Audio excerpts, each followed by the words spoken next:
though, this might be the most normal-looking lineup I've seen from them in a long time. Tundra, that is? Yeah. Oh, yeah. They really love doing their weird four positions. Yeah, this is just every hero you think was going to go somewhere went there. There was no crazy flex.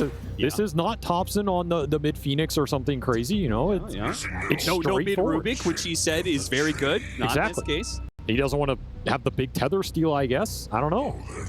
Got scared, but nonetheless, that's the real question here. Can Tundra execute a normal lineup?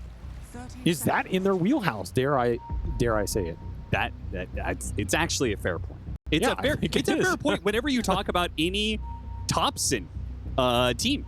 Like it's a bit of a meme, but it's also real analysis in that this guy plays better on weird heroes. That's just the way he wants to. He wants to play the hipster heroes. That's his character. Exactly. So this is the test for Tundra. Can you win with a normal setup here, as Liquid have gotten a lot of comfort picks for themselves going back to, you know, maybe what the meta was a year ago, but still pretty strong conceptually in this patch where you're trying to group up, take early objectives, and speed the game along with auras. Lesh kind of fits that very nicely. You got 33 on his signature Doom. He is undefeated so far this event on that hero. Is he really? Wow. Which is only 3-0, and they played versus some lesser teams, but I still think Doom is I think 33 is maybe the best Doom in the world right now, and has been for some time. Liquid have also been leading. I think the two most successful offlaners of this tournament are Doom and Beastmaster. Liquid have been leading the charge on both those heroes, right? So there's obviously something that they have that they are right about when it comes to the meta and their understanding of it. But I have some quick stat question for you, Austin, to get this series started off, because I am looking forward to this series mainly because there are some straight killers between these two teams. Do you know who the #1 player with the most kills per game is? Not KDA, kills, because I do not care about deaths in the series. I care about the killers. Is it Ramses? Nope, it is your boy Pure. Wow, leading the pack. And you know who the second player, as we see the Phoenix go down, I'll tell you, this series is going to be all about the kills, man. You know who the second player with the most kills is? Again, not KDA kills. Is it Ramses? It's your boy Mickey on the other side. So these two carries, you could argue, are the most aggressive carries who care the least about the deaths. If you want to frame it that way. I'm not surprised by Mickey. I'm actually kind of surprised by Pure being so high. I mean, Pure is having himself quite an event right here. Do you know who the carry player with the most GPM is of this tournament? If you say Ramses again, I'm going to throw you out of this casting. Who's the highest GPM? The highest average GPM of the tournament? It's your boy Pure. Do you know who the highest average FPM of the tournament is? It's Mickey. It's your boy Pure. You know who your average, highest, last in the tournament is? Is it Pure? Nope, it's Ame. Got off in the end, boys and girls. And that is how you do it. As we're about to get this series kicked off, I am looking forward to some action here. Oh, shit, I was really bad at that. Can't believe you fell right into that one. Of course it's Ame. The man likes hitting his creeps. And that illustrates a further point. It's not about the CS here, Austin. That's true. That's a good point. It's about the action. And we'll see how much Pure can weather the storm here, because on Terrorblade, I feel like a lot of his success in these departments has been on some of those like slightly off-brand carries, you know, like the Morphling, the Broodmother, this kind of like pseudo-weird hero that he makes work exceptionally well. Terrorblade is a very different category. So I'm curious to see what he can do with this hero and how Tundra play around it, if they're going to try and push early objectives with it, if they're happy going late game. This has been a team that's not afraid to scale. And you are up against some decent pace here from Liquid. We saw Liquid just dismantle Spirit yesterday in that 2-0. Extremely confident, very fast high grounds, very fast Roshan taking. Lesh gives you all of that, and they are off to a decent start here in the lanes, winning all three from a net worth perspective, as well, their cores are quite happy with the start they're getting, and Nisha especially owning that mid lane. Yeah, I think the biggest thing I wanted to see from this series is Tundra test Liquid on some of this early game, because Team Spirit obviously did not do that. Oh, Boxy finally gets his attack speed back, but a little bit too late to get that kill. Maybe they can get Pure instead. So much HP. Between 33 and Boxy, they are guaranteed to get at least one of these and shove the other one out of here. So hard winning this lane, and it's something that we have seen, specifically 33. You know, I've watched him do this. If he gets a heartbeat early, he rushes the arcane boots and dominates the lane by spamming the lightning. And guess what's coming out? Arcane boots. This is... It feels like every time we cast a 33 Doom game, he finds his creep and he just accelerates absolutely out of control. I mean, I'll tell you one thing. If I'm playing a game and I'm a carry player and I see 33 Doom with Chain Lightning, I'm going through that gate. I don't know what's on the other side, but I'm getting out of this lane. It's better than what's here. I'm pretty sure Pure wants to get out of this lane as fast as he can.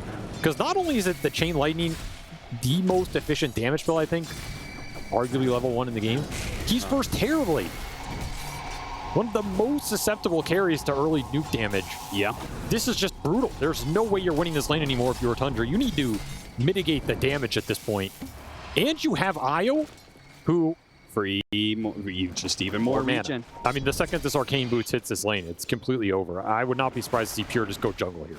Yeah, it's looking like it's going to be that kind of situation. I mean, he even has a stick. Fox is going to block out the easy camp, just be an added nuisance to this situation. Winning this lane also means Doom's going to be level 6 before the Terrorblade, very, very likely. So he's definitely not sticking around lane that long. Yeah, as the healing salve he just used has already been burned away. Dude, you can't walk up in this lane anymore if you're Tundra. I mean, I know it feels bad at 4 or 5 minutes to abandon, but I genuinely think he should just go jungle. At the game? Well, not yet. Okay. We'll hold on to that for later. Thought you were suggesting Falcons GG. He's dead again. I mean, this is... You're just giving him a free Midas at this point. Like, you are walking Midas blade. These lanes are absolutely crumbling right now for Tundra. They need to get into damage control quick here. And they are making good use of the blood grenades. Going for the kill on Ramses here. He will once again save himself with the spear, but he is limping along, man. 25-4. Not doing that much better than Pure in CS. I mean, this lane is not much easier. Sven Windranger is, in its own right, a very terrifying lane for any melee offlaner. You get Stormbolt, Power Shot, that's half your HP. And this should be another kill as Whitemon already uses the dive. Hopes to try and get a neutral creep. Deny it will not happen. Man, this is a very one-sided early game, and that should be concerning for Tundra because I think they have the slightly slower lineup as well. Yeah, a little bit. You know, this Terrorblade was also kind of one of your answers to the Io Lesh running in against you, and Pure just has no game. I mean, is it an answer, though, when you have Sven support? You have so much extra armor for Io and Leshrac. I feel like this Warcry is going to get crazy value. This top tower just died. Yeah. Wisdom runes haven't even spawned. This is... Wait, what does Mickey do? Mickey is the guy to go through the gate and gank the safe place. There's nothing to rotate to. Wait a minute. He's got a gate to himself. There's nobody top. Yeah, he's got a double gate in confusion. And what a crazy start here for Liquid, and they are going to power this up really fast because of how strong Slush is. The one thing going well for Tundra, I guess, is this Thompson Sand King. I mean, you're going to have who's 1,000 behind the Leshrac? Yeah, but it's an unfavorable lane. I mean, you're just going to have to play through them. There are some stacks. Can boost this Sand King up a bit. There are some ancient stacks still left to be claimed at some point. Thompson did go for the phase boots and the magic wand, so that's about as much fighting power he's going to offer for a little bit. You're just going to have to play around his levels. Try and find some kills here. Insania actually walking into all of these heroes, but he's pretty tanky for a 5 position. He almost has 1,000 HP already, a level 4. They're still going to try and kill him from behind with Whitemon, but they are easily running down 9 class, and once they're done with that, they'll turn back to Whitemon, who will have to dive away. Nisha. Ooh, chase for the rune top. Yeah, go. See if they can get there before Thompson. Thompson, who has very little mana to work with, has just enough to be able to pop the stick, burrow strike forward, and take the amp damage away from Nisha. A big pickup, but he's still being run down. There's also a Doom coming in from the top careful side. That Stinger. It's going to do a lot of damage to the amp. But he has to use another burrow strike barely to be able to get out in time. 33 continues to push onwards. He has Doom, so if there's another core that tries to stop him here, he'll just doom him right back. Nisha gets the killing spree. Liquid bringing 4 heroes to the mid lane to overwhelm the tower and the heroes involved. An early drum on 33, just using all that extra gold off the lane to even get better than the tower. They're going to go for the ancient stack. Oh no, this is Thompson's recovery. You can't afford to give this up right now, but I also don't think you can defend it. Just super fast gameplay from Liquid here, stopping for nothing and just barreling through these objectives. I was hoping for Tundra's sake that Liquid didn't know that Ancient Stack was there, but they had a good read of the situation. Ramsey's just gone here. Yeah, Thompson's going to come in, try and do what he can with a Burrow Strike Stinger, and he gets himself... Whoa, they relocated. They're going to get both of these kills. Oh, I thought Thompson had just managed to sacrifice him to save Ramses. Turns out they'll both die. Akaya already for the Leshrac. Avery, what do you do with your Tundra now? You're getting to the point where you just got to bring 4 or 5 heroes to one point in the map and hope something goes right for you. Because you are getting completely run over right now. You're getting outnumbered, run down. Lesh can do this. Yeah, this game is still recoverable, but like it is spiraling extremely fast. So you are not going to have too many more minutes here to get something back in your favor. You're also missing a lot of ultimates here. You don't have Arena. You don't have Supernova. You don't have Spell Steal. You don't have Epicenter because it's a mid Sand King who hasn't skilled it. You're missing 5 ults at the 10-minute mark. In fact, now that I look at it, oh my God, that's also not helping you here. Yeah, try and come back in this game off some big team fight because your big team fight does not exist right now. And Whitemon's desperately been trying to like get his level 6 off of sticking around the mid lane. Barely gets the dive away before the Split Earth lands. I mean, Arena arrives now for Ramses. But how are you hoping to take this mid fight? And that is another dead Phoenix. Whatever Tundra were prepared for in this game 1, it was not this pace Liquid are setting right now. They're trying to speed run this game.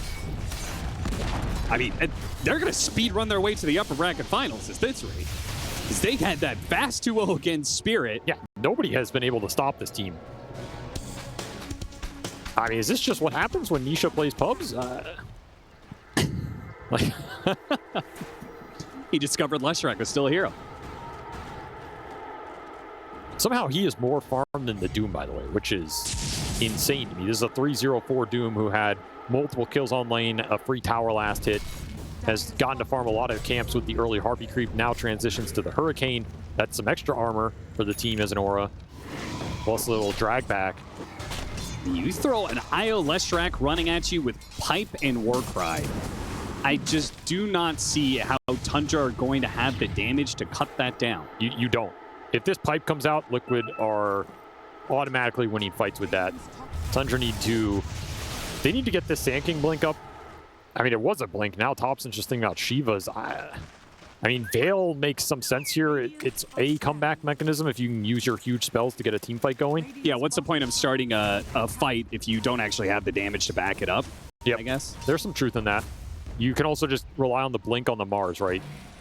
I actually kind of agree with this. I think if you went double blink here as Tundra, it's not enough firepower. Oh, this Invis rune. It's ruining. They dropped the sentry. Okay. Nisha is in trouble here. They do manage to get the tether relocate on out of there as they drop the ward inside. That is a beautiful play to be able to counter that facet. Insane will be left. Oh, maybe they can't even kill him. The Stinger is just not quite enough damage, nor is the Fateful. 33 Hurricanes himself up to the high ground to doom a Rubik. They want a kill out of this one, and they will have 1 or 2 as Whitemon can't get out. Ramsey's being run down as well. They get a Burrow Strike underneath the tier 2, but Mickey, he's got another win run coming back up. Thompson doesn't have the damage anymore, nor does the tower. Oh, geez, it is all gone wrong for Tundra. This game, 9,000 net worth lead at 12 minutes. One of the most dominant games of the entire tournament. Just brutal there. I mean, the small outplays from Liquid, they are in a position to make them, but they definitely make them there. That ward reload from Boxy was so fast and so clutch because that Leshrac is 100% dead, and that is a huge kill for Tundra to get to try and come back in this game. And all of that is denied. Your Lesh and your Sven both live with under 10% HP. Then you get the chase down. And Mickey, he gets saved a little bit at the end from Boxy as well, who has just demolished this game on the IO. Been in the right place at the right time every time, and is going to have a mech up here soon. You're going to have mech Pipe at 15 minutes here, up 10K. I mean, at this point, I'm kind of wondering what Insania is going to build, because they're going to have so many of these team fight items on everybody else, and he's still going to have some gold to play with. I mean, Solar Crest Drum, just go high ground. You're going to have an Eternal Shroud Leshrac with Pipe, IO mech behind him. And the high ground defense from Tundra does not really exist. Okay, now, never mind. I was going to say this is greedy from 33, but he's got to relocate behind him. So they can actually aggressively take this Wisdom Rune, and there's not much Tundra can do about it right now. Not until they get the numbers here. They're trying to get Ramsey, so they finally have the Arena Supernova to use here. Hurricane down the high ground. Goes back out, but 33 is already out. He has that pipe completed as well. So I don't even know if you want to take that head-on 5-man fight. By the way, you're losing your top tier 2 right now on the reload back here. Yeah, you rotated so many heroes down there that Nisha and Boxy know this is pretty free.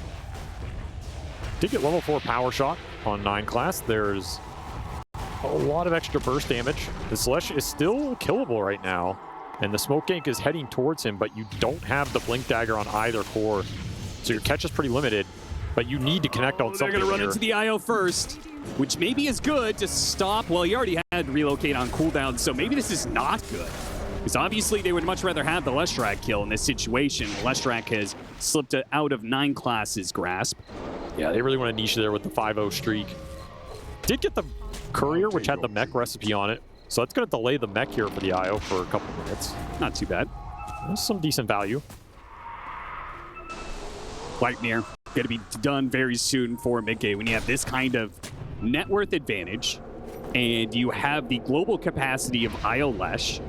Any additional catch is just going to be murder on Tundra.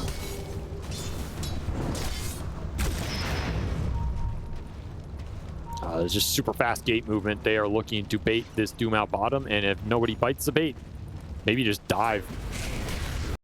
They are smoking around. Scam thrown out will hit here from Tundra. This will let Pure back off. He knows this gank is coming now. And the mid lane is starting to hit that tower. So not a bad dodge here for Tundra. They're going to get a decent amount off the map right now. As one of the moves for Liquid finally does not connect in this game. It's felt like every other one has been successful. Yeah, seriously. This was a nice reprieve for Tundra. And they do get the blink on the Mars. So now you have the blink on the Mars, the Veil on the Sand King.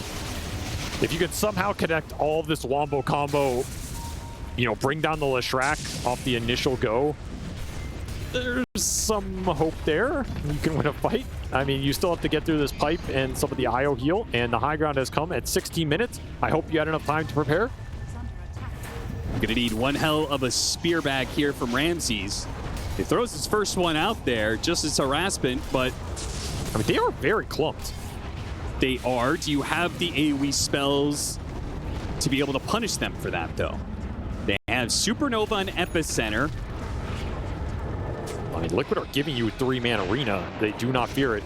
They really don't. They're, okay, the arena does land on a lot of heroes there, and the Supernova goes off. They're going to deal with the Supernova. Wait, to relocate out. Maybe they can't deal with the Supernova. They relocated away, and now the Supernova explodes on all 5 of them. The pipe has done what it can to keep Liquid alive, but just the immense amount of damage is overwhelming them. Nisha's still able to fight this, though. The relocate back in from Boxy is going to leave him exposed. His Thompson goes in for that kill. Gets it. Nisha, though, is still able to stand and deliver. With that Eternal Shroud, they do kind of run out of damage. It's just a ton of magic damage being thrown his way. Still, though, Tundra, I mean, they went kind of even in that, and that's probably the best you could possibly hope for.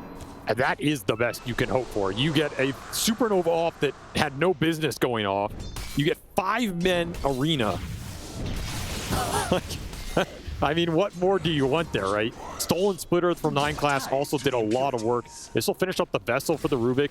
Definitely a huge pickup. Can negate some of this healing on that first target you try and go on, but you're still racing against the clock here. Cannot afford to give Liquid too much more lead in this game. At some point, your spells fall off. Ramsey's almost getting caught by that Gleipnir. I mean, you put together the combo from Tundra, but now you don't have that Supernova. Now you don't have that arena, and Liquid are just running it right back at you.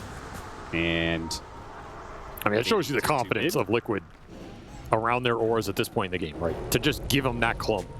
Be like, go ahead, take it. We're not even going to lose the fight. Yeah, they probably... I don't think they lose that fight if they don't do the awkward relocate away from the Supernova. The thing is, he didn't even reload that far away. Yeah, he went just to the left. They still ended up getting hit by it all anyway. Yeah, they ran back after the relocate to try and kill it and failed. It was literally the worst possible scenario for Liquid, and it still wasn't good enough for Tundra. And Liquid are running it back. I mean, honestly, them getting just 5-man arena might be better than one guy getting speared back. Yeah. I don't know. I can't believe I'm saying that, but it could be true. Ramsey's in there. Arena on 3 this time around. He gets blown up immediately. The Supernova's outside of the walls. They get another relocate a little bit farther back. But the Lashrak is in trouble. Look at Insania just trying to run in. The last hit. The Spirit Vessel is going to be enough. This is your chance. Now, with the Lashrak down, this is an opportunity. But no, Liquid go back into it. They have the Doom onto the Terrorblade with a power shot through the two of them. Mickey straight through the heart of Tundra will take down 2. And it seems like the Lashrak going down is not enough for Tundra to win the fight still. Did you get a stolen Doom on 9 class? He had no mana to use it. Had to go Fountain to refill here. And so you preserve your melee racks here of your Tundra. You get the big Lesh kill. Who got all the gold for that? It went to 9 class. Okay, maybe not the hero you wanted, collecting that streak, but he also got the Sven kill. Okay, he's very rich now. I will say that I feel like Liquid's almost being overconfident in what they're giving Tundra in these situations here as... Oh, you would have loved to have caught Mickey there. You had Doom waiting.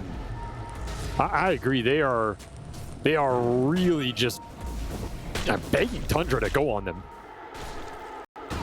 I don't know if they have to take the fights that way, but that's how they're doing it. Smoking back, spotting Whitemon, but they go for the Gleipnir instead on the Sand King. Much more important target, especially if the Supernova's on cooldown, and 33 will still collect on the Whitemon kill as he tries to dive away. Goes for the up the cliff play, can't quite make it. And Liquid is inside of Tundra's base for illusion. A 3rd time in 21 Illusion running down the lane. Nice play from Pure. Good play. That'll give them another like 10-15 seconds. Liquid will use that time to use Tormentor instead. It's just all about slowing this game down as much as possible. Bend, don't break here if you're Tundra. Get through this timing. I don't know what's on the other side, but you just got to get through it.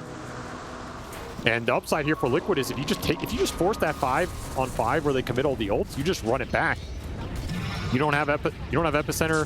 Supernova just came up. You get a glyph here. Once more, the push will be stalled. It seems like that illusion play may have saved the melee barracks. As Liquid, it did for sure. Another glyph is going to be used, so they say, okay, let's back up to Roshan. And they have big item timings coming in. After not losing 2 fights, but certainly not doing the best with the engagement, BKBs will obviously go a very long ways, and Mickey really wants to have his. I mean, honestly, I feel like Tundra played the last few minutes decently here. Yeah, I think so too. They maintained the lead. They got some big items up. They still have this Doom on the Rubik. That's why they're smoking here. It's such a powerful spell against this heal lineup. Catching Insania. Obviously not an ideal target, but hey, it's time. Anything that Tundra gets, yeah, it's time. That Shiva's for Thompson. Should be able to get it. And another 150 gold. Another kind of anti-heal item. Don't get to use this Doom for a big target. A little sad for 9 class here, but I guess you can always steal it again. Yeah, it's going to tick out soon. That is pretty sad. I mean, there are very good spells to steal here. Like, you get this Doom, you throw it on the Lesh. It's going to kill him in the fight. If you can get Split Earth, that's pretty big. Could think of this Rubik Shard later as well to combo up with that. The Sven Shard armor steal is also not bad. I mean, you got to look towards 9 class here to make some big plays in the fights. Like, he can be a big turning point. Turn Liquid strength against them here. And this Shiva's for Thompson. You know, this was a slow build-up for him. He decided not to go for the earlier BKB and try and get some playmaking done. Felt like it wouldn't have done anything, and I agree with that assessment. But now you got to get something done with the Shivas, because you spent a lot of time to get here, and it's been a slow crawl. And the problem is the BKBs are already out for Liquid. Wind Ranger's BKB is done. The Doom's BKB is done. And Nisha does even... You know, this was a slow build-up for him. He decided not to go for the earlier BKB and try and get some playmaking done. Felt like it wouldn't have done anything, and I agree with that assessment. But now you got to get something done with the Shivas, because you spent a lot of time to get here, and it's been a slow crawl. And the problem is the BKBs are already out for Liquid. Wind Ranger's BKB is done. The Doom's BKB is done. And Nisha, does he even need a BKB? Probably not in this game. He is going Bloodstone? He's going to have IO on him, and he's probably the one to take the Aegis, right? Oh, never mind. His Bloodstone is done. Okay. Oh. very reasonable here. He also got Vampire Fang, so the spell lifesteal is now ridiculous on this hero with 2 lives. You got to remember he has IO Tether boosting all of this up as well. Yep. Well, this is going to be another high ground push. I can guarantee you that. Yeah, there's the IO Shard gives you another 10% spell lifesteal. Not sure if you included that in your list. It's a very scary combination right now. They're absolutely power spiking out of control. You need a good angle into the fight if you're Tundra, I think. I don't even know who you're trying to find. Io, I guess. If you can get to Scotty on Terrorblade, that, I think, is where you start turning the game around. I mean, Scotty, Terrorblade, Deso, Mars, I can start to see you like burst somebody down and continually hold this high ground. Deso, Mars. You're ways away. I don't know. I don't have faith Ramsey's going to be able to build that one, to be honest, but we'll see. I still think you want to go for the spear back and not just the initial arena. Yeah. Because I feel like you go into your arena, everybody, Liquid are going to pop BKBs, and you're going to trade ults for BKBs, and then they're still going to have Aegis, and they're still going to be hitting your high ground. Though Liquid a little dissuaded, not as confident as before, to just force it.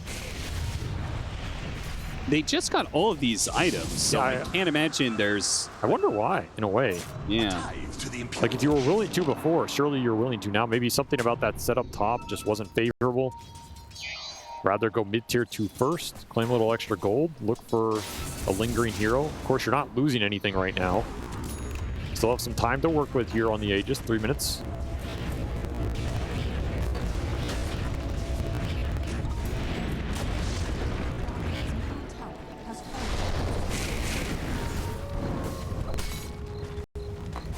Maybe somebody on the team has just been real concerned about those team fights that they took and has started being a bit more active in the calls and just saying, like, guys, you can't just keep barreling down the high ground.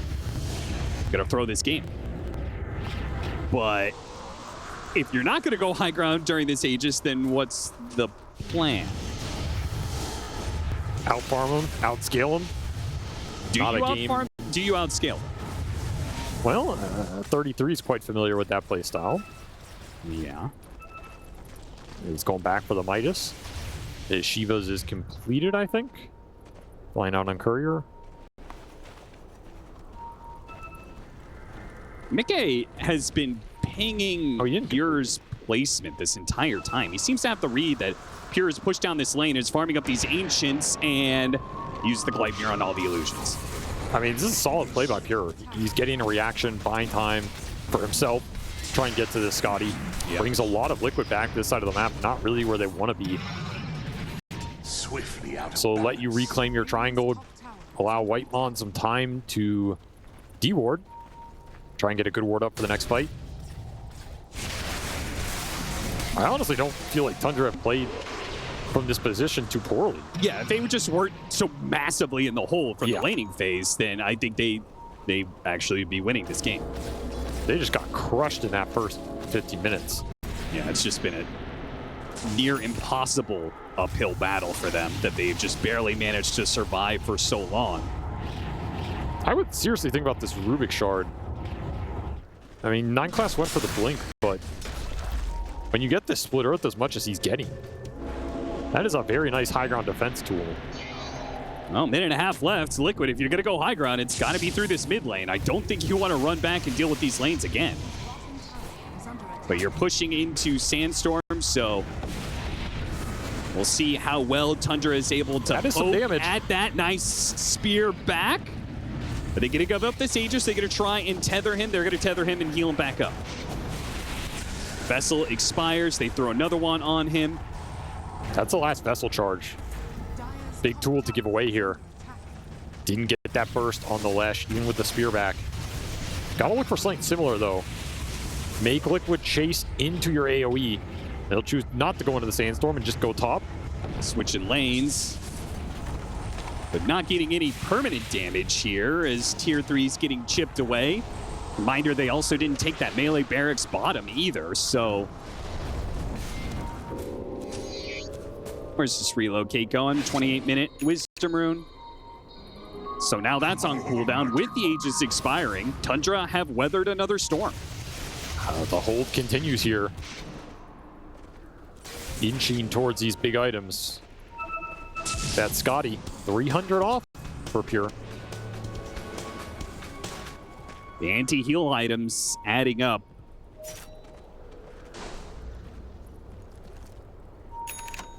Shivas for Nisha. I thought 33 was going to go Shivas, so maybe he's going to go Lotus instead. No, he's going to go Shivas.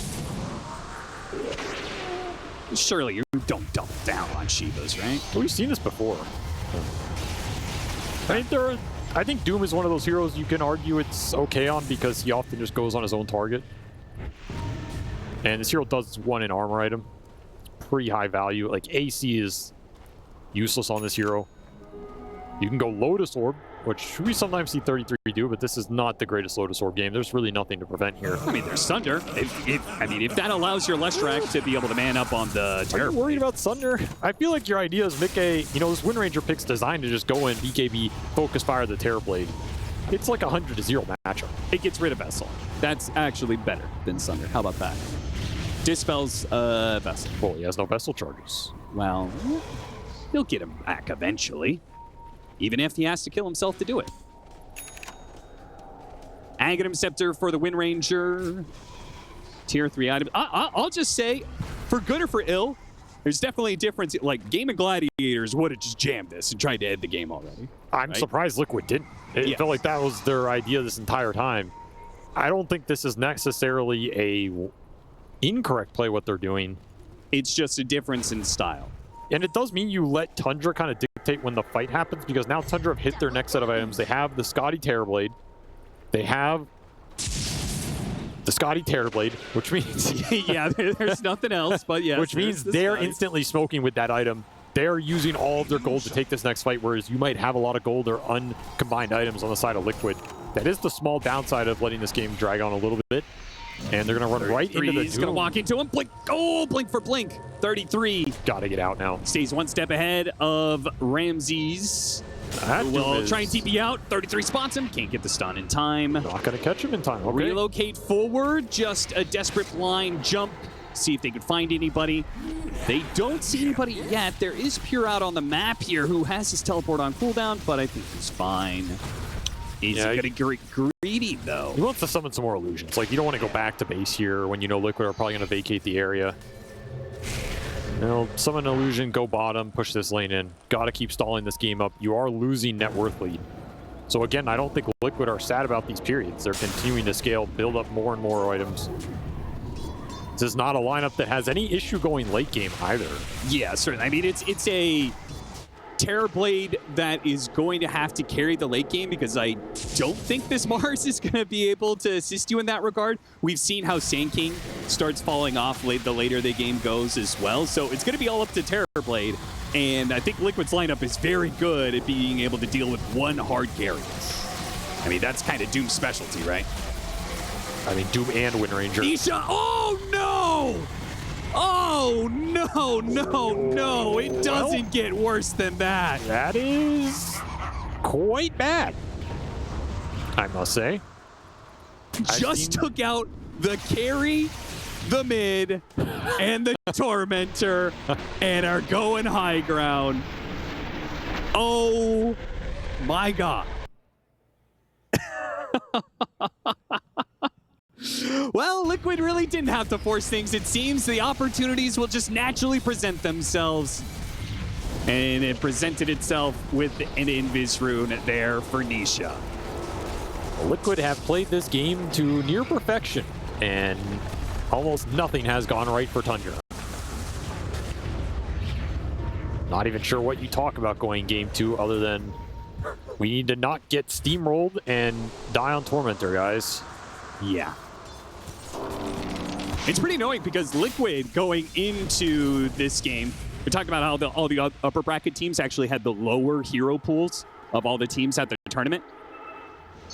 They just had know what they like and it's successful and they keep on running with it. Liquid, kind of similar to Falcons, added the Tide Hunter, which was successful in that game 1.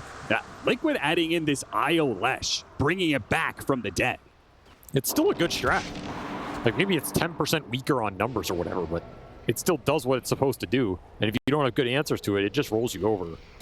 And it also says a lot about the how Liquid are playing right now, right? Because we heard Blitz, he was just like, conceptually, we're just good players. Like, it works. You don't necessarily have to be in practice with it, scrimming with it. Like, we can trust Nisha to play Leshrac.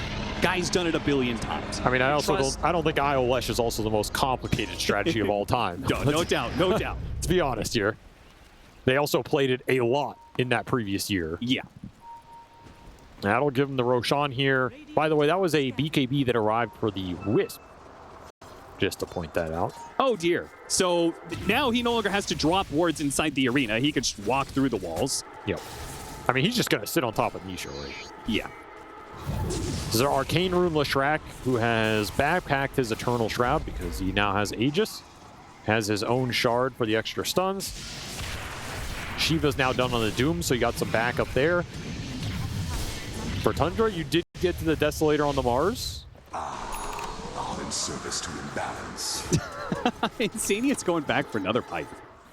Do you think they're going to double pipe, or do you think that Doom is going to use his facet to sell the... Yeah, 100% 33 wants to sell this. Nice. Super value. Oh, yeah. It's a very cool idea. Super value here. So he may have, it looks like he's far away from that Octarine, but if the Sven completes the pipe and he sells his own pipe, then he will have enough for that Octarine very quickly. All right, look for Ramses to try and get separation here. Yep, does manage the pin back. Boxy tethers with him and activates his BKB. Now with the Bloodstone, there's no killing these heroes. Nisha is killing you with this period of time. Even underneath the Supernova, try and throw out a Shackle, doesn't quite work. Manage to get Pure, the Sunder off, but the damage, it's too much. They have to use the arena to try and bail him out. Push him back with the God's Rebuke. 33 runs him down all the way to the fountain and a power shot to finish him off. Where is the turn here for Tundra? I don't know if it exists. And it does not exist. Tundra will GG out. It took a little bit to get there, but in the end, Liquid take an extremely dominant start to this game and close it out with a dominant finish. 32,000 net worth lead at 35 minutes. That is a terrifying game one to try and recover from. As we saw yesterday, Team Spirit, they had a similar game one against Liquid. They did not recover from it. So the task is now set for Tundra to try and break what Liquid are doing in this upper bracket that no one has been able to stop. The pace is just insane right now. If you are not thinking about early game, and more early game right now against this team, you are thinking about the wrong things, because Liquid are firing everything they have in the first 15 minutes and just steamrolling you after that. And they have the heroes between Mike and Nisha to always force the Roshans and always give them high ground potential early. 33 is going to give you the auras to back it up. You have to be prepared for those things or you're going to get run over here. I feel like Tundra didn't even really get to play Dota that game, and I'm sure they're thinking the same thing. I think they definitely have a lot more to show. It's just a question of, can you get to the point where you can show it? Yeah, like you said, you got to be thinking about the early game, because even if you do manage to weather through this series and beat Liquid, you have Gaming Gladiators waiting in the upper bracket finals. Another team who's going to do the same thing to you. Yeah, so you've got to get good at the early game fast. The European push meta is back, ladies and gentlemen, in case you've missed it for the last year. We have once more returned to the glory. Well, people are complaining too much about the tank meta, so, you know, they'll be happy to know that we're just steamrolling 5-man high ground by 25 minutes. Right? Yeah. Yeah. The audience is always happy with the way Dota's going, and we're happy as we're going to hear from our lovely panel after that very fast game one. Tundra up against Liquid. It was a tough one for Tundra, I think, is the nicest way that I can explain this. Although a very slight silver lining for them, Lacoste, was that hold high ground around the just before the 18-minute mark when Pure decided to join. It was a good turnaround. I thought maybe now they get to dictate the pace. Yeah, the Tundra held longer than I expected them to be honest, because this looked like 16 to 20-minute game. The way it started, 33 on his signature. All right, great. Well, good luck in your match. Well, Tundra is currently in the dog pound after that game one shellacking that they received, so hopefully they do a better job of shutting these dogs up on Liquid going into game two, because they are going to be hounded. They've got a 33 Visage. This is going to be a similar strategy from game one to game two, right, Avery? The auras are coming, the heals are coming. Are you prepared for it? Are you able to hold them off a little better this time? I do agree with the panel. The draft looks a bit faster here from Tundra. They have a lot of early spell power to play around with. The Breaker can play the map a bit better. This Dawnbreaker pick, though, on paper is pretty nasty. Like, not as this... Only is this one of the better laners for Visage because she has really strong level 1 and 2 spells. It's like guaranteed kill if you can land Hammer into Soul Assumption. But it's a hero that, one, gives you sustain in this lineup that you were lacking if you were Liquid. Two, you can later get this Zags on this hero and really make Enigma's life miserable. Gotta remember this stun goes through BKB now. Yep. Just a guaranteed black hole answer every single time from a support position, which is pretty dang good. And it's an AoE evasion answer to the Chaos Knight going into the fight. It is one of the hardest counters to Chaos Knight in the game. Yep. This is a very good Dawnbreaker pick on paper. It does a lot for Liquid here. I think if Boxy gets farmed this game, I don't want to say it's impossible for Tundra to win the straight 5-on-5 because obviously their lineup can do a lot of stuff with Breaker going in, creating space, good Rubik's spell steals, and all that.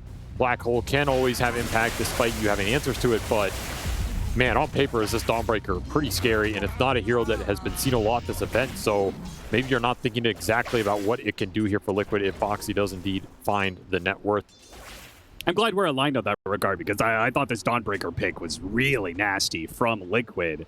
And I agree that if he gets the farm, it's going to be very debilitating for Liquid. So the most important thing for me then is this safe lane, is to make sure that Pure and Whitemon do not get run over by the Visage early. It's already important not to get destroyed by this hero in lane too hard pre-level 6, but you add in just the Dawnbreaker. Dawnbreaker being able to get some momentum early is something that you do not want to see if you're Tundra. I just gave him the lane equilibrium too. Not a good start on this lane if you're Tundra. Really want to keep this lane back, put the CK in a good defensive position because these spells are going to hurt. Especially if you give them level 2 first, and they should get it first here. They're a creep ahead. If I'm Liquid, I just start right-clicking one of these creeps down, kill the range creep, instantly go on Pure here. We're going to see the first hammer coming out, not really doing that good of damage, but it's enough to get the full charges on 33. There's also another factor here. We heard Mood Meander, the coach of Tundra, talk about how drafting-wise they targeted 33 a lot more in this one and tried to pigeonhole him a bit. He ends up on the Visage. And there was also a little bit of all chat at the very start of the game where Pure, he tipped 33 and said, very skilled gameplay. Game 1, 33. Really well done. I assume that's sarcastic, given that was just sort of 33's like go-to Doombringer. I don't recall him doing necessarily anything that was that outstanding. I think Pure's just a nice, humble all-chatter. Yeah, you think he's just a complimentary guy? Yeah, I feel like if we've learned anything over these last few years, it's that he just wishes everybody else in the tournament the best and hopes they bring their A-game. You know? That's true. There's definitely there's no friction between Dota players at this tournament, that's for sure. His top lane, though, some Eidolons have been dying, but they get the first blood out of the situation and are getting top CS on Ramses. So this is, at least the off lane, going very well for Tundra. And that is a big factor for Tundra, is activating Ramses and 9-class in this series. I think a lot of watchers are going to focus on Thompson because, it's Thompson, and Pure has had a standout event. But to me, the engine of this Tundra team is really this offlane. If you get farm on 9-class and Ramses is able to be in a strong position where he can use his shot calling to dictate where Tundra are fighting and how, that really drives a lot of their success, at least to me, over the course of this event. So I'm looking towards that offlane to be successful. There is the first damage coming through. Nothing you can do about that. Still have a Lotus on Boxy as well. They might dive this. Yeah, they have another round. Man, I was just about to say that 33 was out of mana. They're going. And then they had enough regen to fire 2 more and a third Soul Assumption coming up for the kill. Yeah, this lane's just so insanely strong at the level 2 and 3. How many Mangoes and Lotuses did they have? It was a lot. It was at least 3 between them. The Lotus was on Boxy. Now you have double Null already up on the Visage. Just such a tough lane, even for the CK. One of the reasons I wasn't sure about this Rubik pick, because Rubik does not help you at all in this lane. He's just dead weight. Yes. And puts a lot of pressure on Pure on a carry that they want to have a good start so he can battle and not fall behind in this game. When you have Visage and you're winning the lane with Visage, you are very happy. Is that it? Is that the extent of that? Yeah, he's quite happy right now, I can assure you. Oh, nice telekinesis. Now he's not as also. happy. Now he has no mana. They used all those mangoes. We died on the pullback. He died on 9 class. That was a very close call. All right, so 33. The one upside here for that 9 class death is maybe you think about TPing bottom and just like quickly charge this Visage. Yeah. And try and, because you have Enigma top. Ramses is pretty independent on this lane. He's getting a lot. He's very farmed, got the first blood. You can commit a couple resources to another lane, but looks like he's just going to charge top instead. I actually would have liked this gank to go in bottom. Maybe the lane pushing out here dissuades it a bit.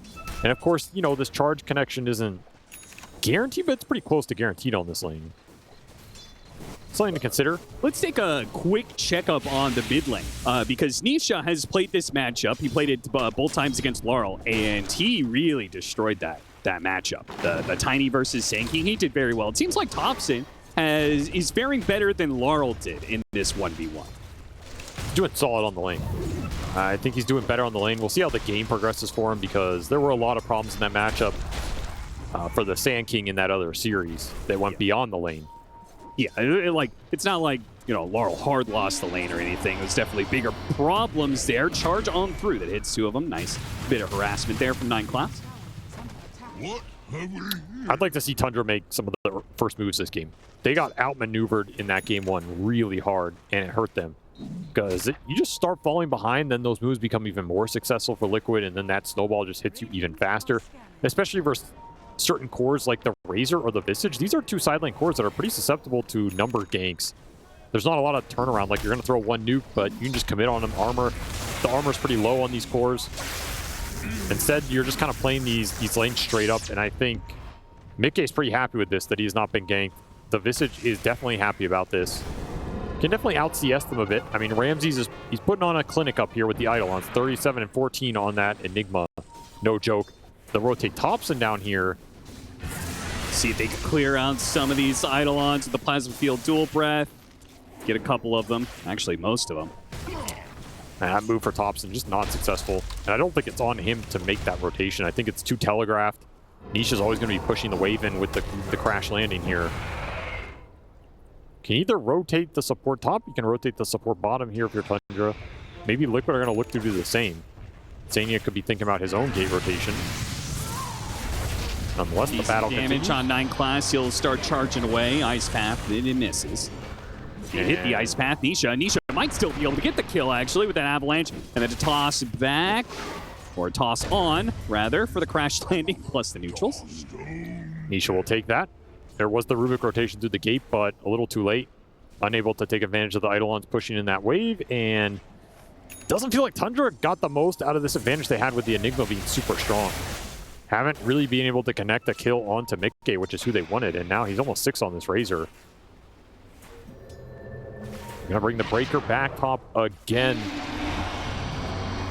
And this time around, they should have a kill on their hands, surely, right? 3 heroes on top of Mickey, no problem. That's what you were looking for in this game. Because Mickey should not be able to stand on this lane against the Eidolons when that lane is, you know, past that big camp area. So all 3 cores from Tundra, not a bad spot here.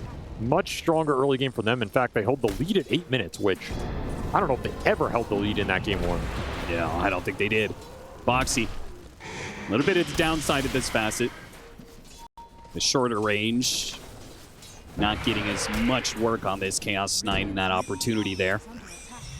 Sand King in trouble, though. Ice Path, it'll land. He's got a Burrow Strike up in a second. As soon as he comes back down from all this mess, he can try and Burrow Strike and get out of the static link. It's still holding on, though.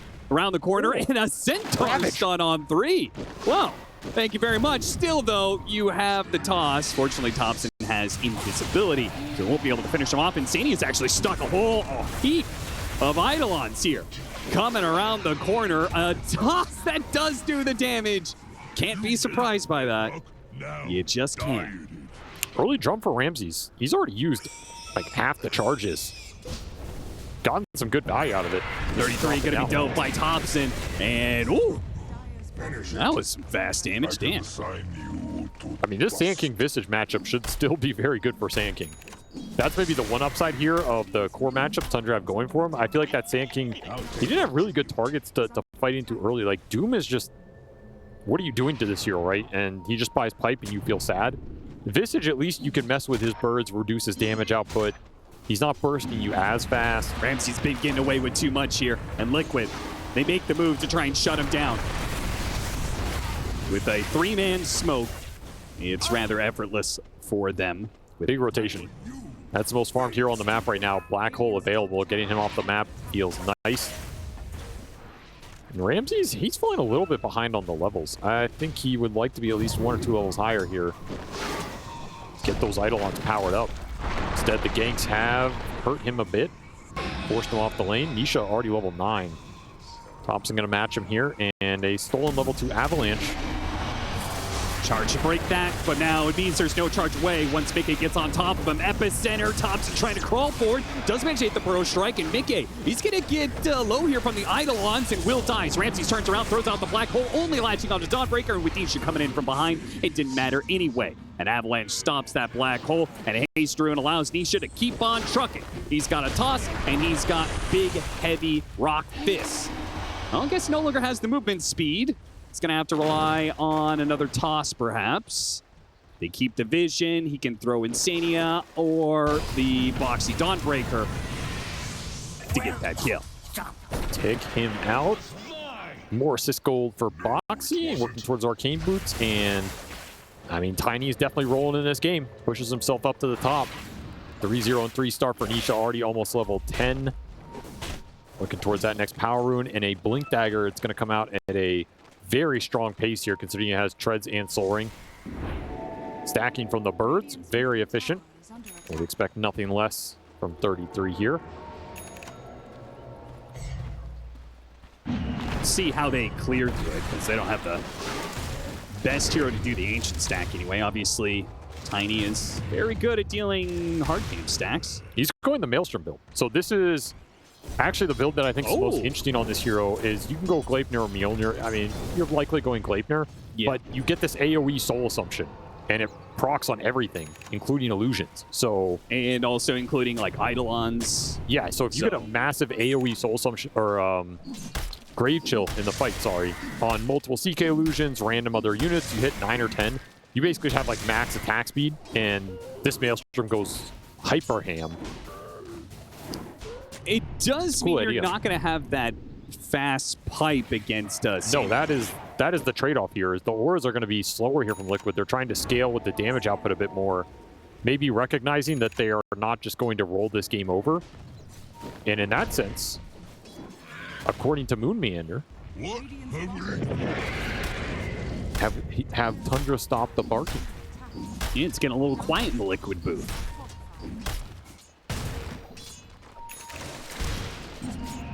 Blink for the Enigma, so some Black Hole turnaround potential now online. Once it's back up, the game is slowed down.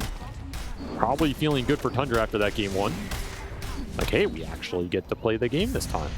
Yeah, I mean, we talked about this period of time where Tundra was actually kind of outplaying Liquid, it felt like. Nice turnaround Avalanche that will set up a beautiful charge. If only this Ice Path didn't come in the way. Nisha might be bailed out as the Dawnbreakers comes in, hits the stun onto 2, TP's away. A Burrow Strike keeping Nisha in place though, and will manage to get that. And Boxy actually TP to the tier 1 tower, will die anyway. That was a disaster for Liquid. Tundra gotta be very happy with that exchange. Tundra getting everything they want out of this mid lane. Just a heads up, Burrow Strike by Thompson. Knows they have some follow up there. Good opportunity to maybe poke, see what happens, and a lot happened there as he's smiling all the way to the bank. Tier 1 tower for 9 class. Swoops in and steals it from his core. But of course, you do not mind this Spearbreaker scaling in this game. And suddenly, it is Liquid on the back foot for the first time in this series. Sure, you had this tiny snowballing, but Whitemond's just been throwing his spells back against him every single time. Whitemond, all those bounties. That was a lot of gold. He doesn't want them. An honest player doesn't want to steal. And sadly, Insania locks up and claims those bounty runes instead. So 500 gold for Team Liquid.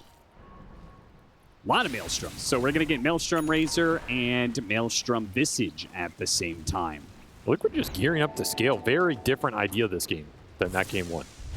I think maybe if they rolled the lanes, you could have bought auras on the Visage and steamrolled in the same fashion, but recognizing that is just not going to happen based on where they were at that 10 or 15 minute mark, and they're just gearing up to try and battle this CK in the true mid game here, which is gonna be interesting how that goes for Pure.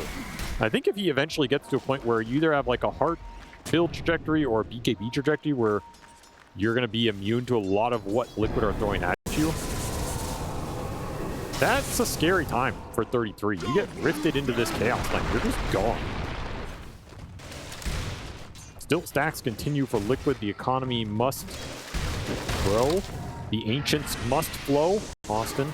11 stacks from 33. Once he had the familiars, he was double stacking, it seems like almost every minute. So that'll help him and Nisha, considering he just got all that stack gold as well. But the Sand King is still top of the board. Though I guess they have more ancients to clear through. Dude, there's so many ancient stacks. Insane efficiency from 33 here. Gives him a lot of recovery.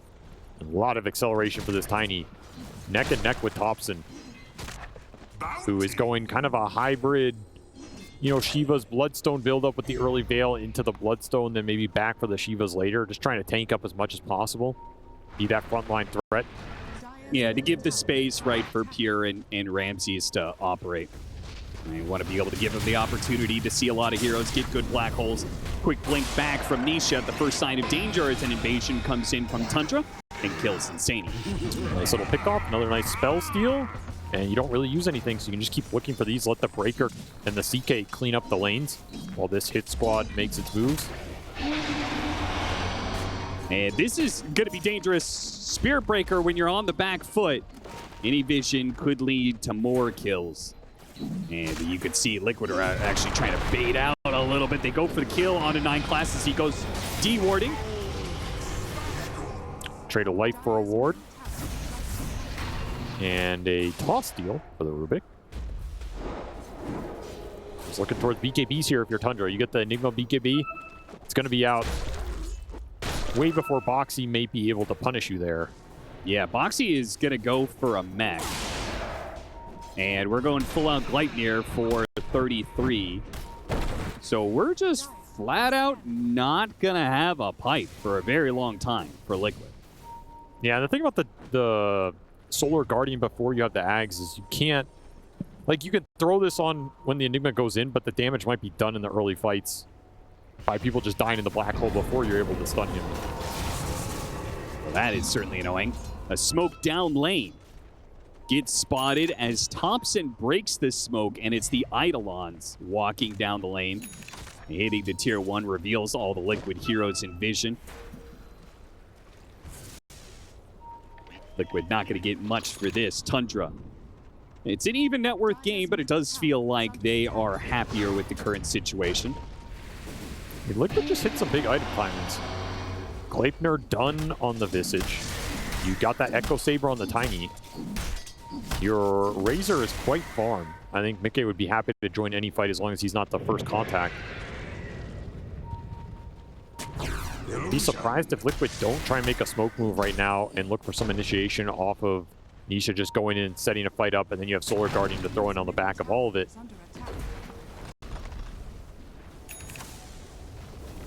Tundra continuing to push towards the Enigma BKB, just going to give up some space right now. They're very close to the Sand King Bloodstone as well. It feels like every item Thompson gets in this game is extremely influential because he is likely going to be either the first guy in for Tundra or the first guy getting gone on. And the longer he survives, the better that fight's going to turn out for the Enigma and the Chaos Knight. Yeah, and I just don't think Liquid have the same kind of bursts that we've seen in like the Spirit series they had against the Sand King. Maybe it's just a difference of momentum, the fact that Tiny isn't way out ahead of the Sand King. Look at this charge. Yeah, this is amazing information that they're getting right now. All these heroes pushing forward. They're going to try and punish Nisha as he spots around the corner. They do have the Dawnbreaker ultimate, though. A toss over on Ramses from that stolen toss puts him in an awkward position, and Thompson is getting burned out. The Bloodstone, he's not getting any heals out of this. The Burrow Strike pushes forward, but he dies through it. Now the Spirit Breaker gets chased down. The Gleipnir's going to get the extra +1 here. It's Whitemon is also going to die. Tundra had this info, and it didn't go well for them at all. As God, That was so much damage. I don't know why I'm still surprised by it. I mean, the damage is split really nicely across the board here from Liquid, and there's just nothing going on in that fight for Tundra outside of you stun the Tiny at the start of all of that. And that's about the best that went for them. His toss was kind of awkward. Like, I don't know if Ramsey wants to be there. The Bloodstone gets delivered, but you're just stuck in no man's land. Beautifully kited out from Liquid. Just read that perfectly. You get rid of the stuns, and then the fight just opens up completely. I feel like that should have been a situation where the Enigma gets the opportunity to black hole after the Dawnbreak ultimate lands. You just catch Nisha and Boxy together. Now Nisha, once again, will be gone on by multiple heroes of Tundra, but this time around, there is no backup. Can't forget about that Dawnbreaker passive rather, where you just randomly get full vision once it turns daytime. Pure's also gone kind of the long road towards his BKB. He stopped off for basically what has become a casual Oblivion staff here.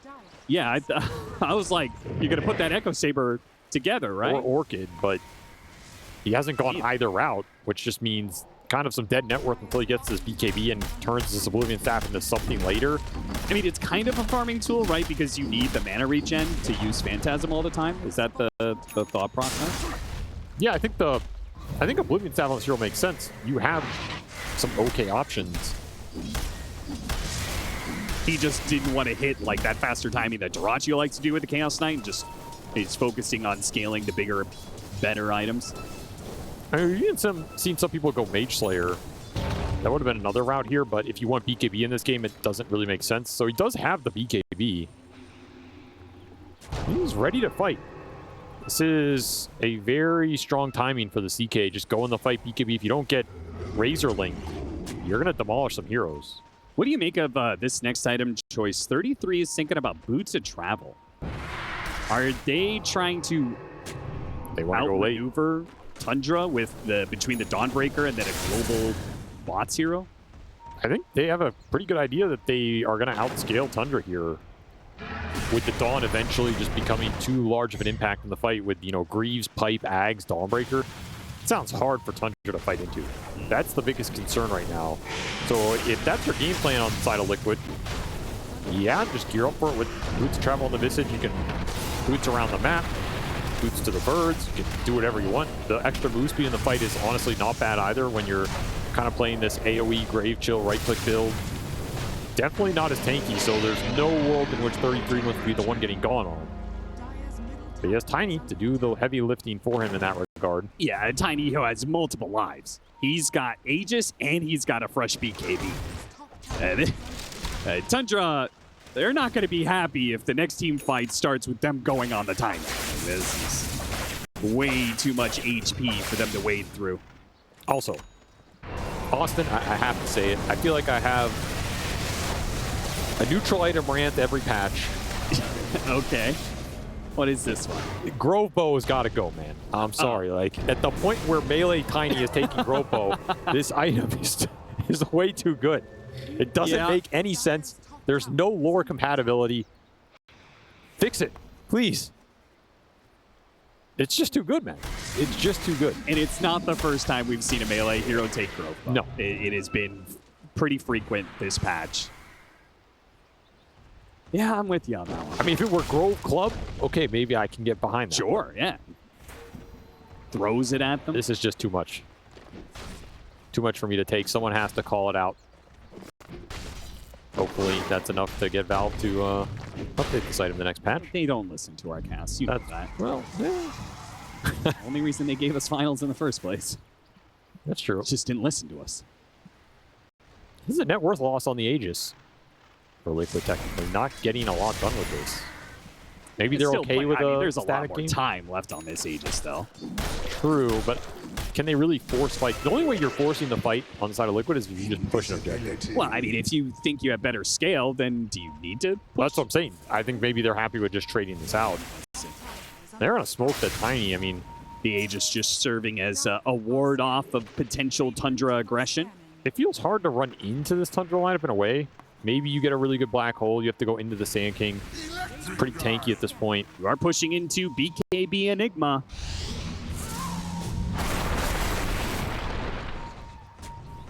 Glimmergate buys Whitemon a few more seconds. Stolen Avalanche buys him a bit more. Toss into the tier 2, and it'll be worth it because there's no play from Tundra to punish this kind of aggression. All right, just going to get the bottom lane out with the Eidolons and not give up any more damage here. Where through this Aegis period, I do not think Tundra want to fight into double lives on this Tiny. Yeah, they've got a gem on Insania, so it does look like Liquid are going to try and take over. They're not going to take this passive, you know, like, okay, let's just farm up during this period of time. They are going to be very active on the Tundra side of the map, taking away vision, and trying to take objectives, though you're doing it into a Sand King. Yeah, you don't have good ways to dive into this guy. You'd like to group and push because you always have this Dawnbreaker. Boxy can always just farm the map, so you're getting something out of it while you clump. Just no easy choices here. Do drop down some deep wards. You can go back to these if you're Liquid for a decent amount of time here. Or keep a couple heroes around mid, see if Tundra split up, look for a quick pickoff. Tundra continue to try and work towards the tankiness here. Manta for the Chaos Knight. Shiva is being completed for Thompson, hopefully soon. He is closing in on the recipe here. That'll be a big point for Tundra. They can use that Sand King Shivas to try and frontline, force out some spells from Liquid, and then maybe set up a good black hole for Ramses. I think you're going to need some black holes this game to win the fights. Need the damage that comes out from it. But you're going to have to play around a lot of stuns, a Solar Guardian that might just be in there, preventing you from going in when you need to. Yeah, and considering the fact that they last picked this as a hard Enigma counter, I imagine Boxy's just never going to use his ult unless he sees Black Hole. Or if you start the fight on your terms as Liquid, let's say you're going on the Sand King, you can ult on top of that, and then Enigma can't go in that fight to bail him out. Sure, yeah. Then if the Sand King goes down, you Black Hole after that. Do you care? Nice flank. Wrap around from behind. Quick Burrow Strike actually hits the Tiny and blows up the Jakiro. Good initiation start for Tundra, but with Mickey having a BKB, getting a Plasmy Field out, he push back some of those Tundra heroes. The first life of the Tiny down on a second life. He's going to come back in, pop his BKB. They can immediately kill him.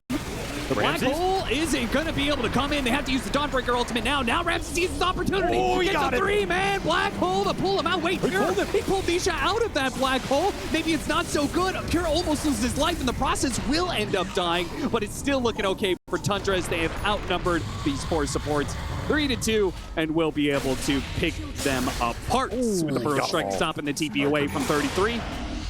They will get a team wipe. Oh, kill that last bird. Okay. You got to get that bird, man. You got to do the real damage. Satisfying. I mean, that is a 7-man wipe if you include the two Visage familiars here. Liquid caught off guard from a beautiful flank with the high ground ward. Just gave Tundra all the information to play off for that entire fight. It allows Ramses to hide on that bottom tree line and wait for his moment. And boy, does he wait here. He has to wait so long through an Aegis Tiny, through the Solar Guardian. Boxy commits it, and Ramses finds his mark. You pull Tiny out of it. A little bit awkward there, but you end up getting the job done anyway. I don't think Tundra are too sad about it, all things said and done. And Pure waiting for a reaction, can't hear anything. No Liquid fans the cheering dogs on that fight. Aren't barking. No, they're not. Being awfully quiet. Not my statement, for the record. That was a Moonmeander quote for those who just tuned in halfway through this game. I am not calling Liquid any names here. Uh-huh. Just stating that. Sure, you'll be getting a strongly worded letter from their organization after this. 2,000 net worth lead for Tundra after that team fight. Great fight for them. And I was thinking about it when I was talking about, like, yeah, Dawnbreaker's just going to hold on to the ultimate, right? Ooh, nice pick from 9 class. Hits him with the Nether Strike set up by the invisibility. A beautiful pick on Nisha. Dawnbreaker can't hold on to the ultimate because Visage went for the damage build. You have all the team fight items on the Dawnbreaker. Yes, that's part of the issue. If you just wait out the Black Hole, you're playing with no Greaves. I think Boxy needs to be with them. Yeah, I think so too, which makes it weird. Charge got him. Neutralite him. Ooh. Picks up a neutral item. Is Boxy going to be able to use his hammer to get back into the base? He will not. The shorter hammer doesn't allow him, and Thompson was on the other side of things anyway. So he'll get both the supports. Tundra really cooking now. And the Orchid is completed. That Oblivion Staff from Pure he has eventually found a use for it. There it Everything coming together here for Tundra, and they are just going high ground. Oh yeah, he's got Manta and Phantasm. This is going to be some big tower damage. Liquid have Chaos Knight problems, for sure. He has been doing a lot of work in these fights. Takes a lot of spell power to bring him down, and in the meantime, he's just bursting targets. Liquid do not have a lot of direct response to the BKB Chaos Knight. Like, you can throw out an Ice Path, you can throw out an Avalanche, control illusions a little bit, but you're not killing them too fast. And then the second that BKB CK goes in and riffs somebody, you're in trouble. Don't have the greatest armor built up right now on the side of Liquid. You don't have a Shivas, you don't have an AC of your own. You've got AC on third. Just completed, so you'll have it for the next fight here. Starting to get it. Big missing components. Daytime will reveal the map. Don't think it does much for you here, though. And Bloodthorn being built for Pure as he works towards that level 20. The single target burst is going to be insane. And you got a lot of AoE between this Enigma and Sand King to worry about at the same time. Team fights not looking so straightforward for Liquid. Did not find the same kind of momentum in this game 2 as they found in game 1. Off this Orchid and Bloodthorn build-up, 33 is going to have to go back for a BKB. Otherwise, yeah, it does feel that is necessary. He's going to get shut down right away. The thing is, this is where I think people value Sand King. It's like, if you get to this point in the game and you're leading, the hero's really terrifying because he only gets stronger from here. His 20 and 25 talents are insane. You know, this 25 with the blind is going to be absurdly good this game. It's just once you get over that threshold, right? Exactly. Of like whether or not you're going to die quickly in a fight. If that is no longer the case, then you do work. Your presence just becomes obnoxious. The enemy team feels like they can't go on you because if they commit to you, then the Bloodstone becomes more powerful as a result. And there's no anti-heal mechanic in this lineup. Yeah, that was a big component in that game 1 with the Doom. Do not have it here. You don't even have a vessel. There's a lot of things that are missing as a result of 33 going for this damage fill. I'm not saying it's wrong, it's just something. Oh, that burrow. Two-man burrow strike. A great start already with Mickey dead at the very start of the engagement. This one's over for Liquid, I assume, as I don't know how they're going to be able to do this without the Razor. Nisha's certainly going to try as he's going for Ramses, gets surrounded by Chaos Knight Illusions. A big stinger hit to finish off the Jakiro and the Visage together, and Boxy's not making it out of here either. A charge to keep the vision, plenty of stuns to follow. This time, a 5-for-0 team wipe to the favor of Tundra. They could take Roshan, or they could just run down the lane. This game has very quickly spiraled off of the BKB from the Chaos Knight and Shiva's Bloodstone build from Thompson. I don't think Tundra have lost a fight since those items came out. Liquid just have no answer to the front line here on the side of Tundra. And also, those 2 big team fights, really nice positioning on the moves. They got the backside flank both times. It just didn't feel like Liquid already. Nikkei is just standing out in the middle of nowhere. His smoke pops, he gets Burrow Strike. 0 spells and no BKB get popped from this Razor. Like you said, fight's instantly over at that point. All just off of good route taken. Shot calling has been on point here in game 2 in terms of the team fighting here for Tundra, and they have had Liquid's number. And the problem is, the second your Razor gets gone like that, do you Solar Guardian in on him? That just feels like you're throwing your life in away on top of him as well.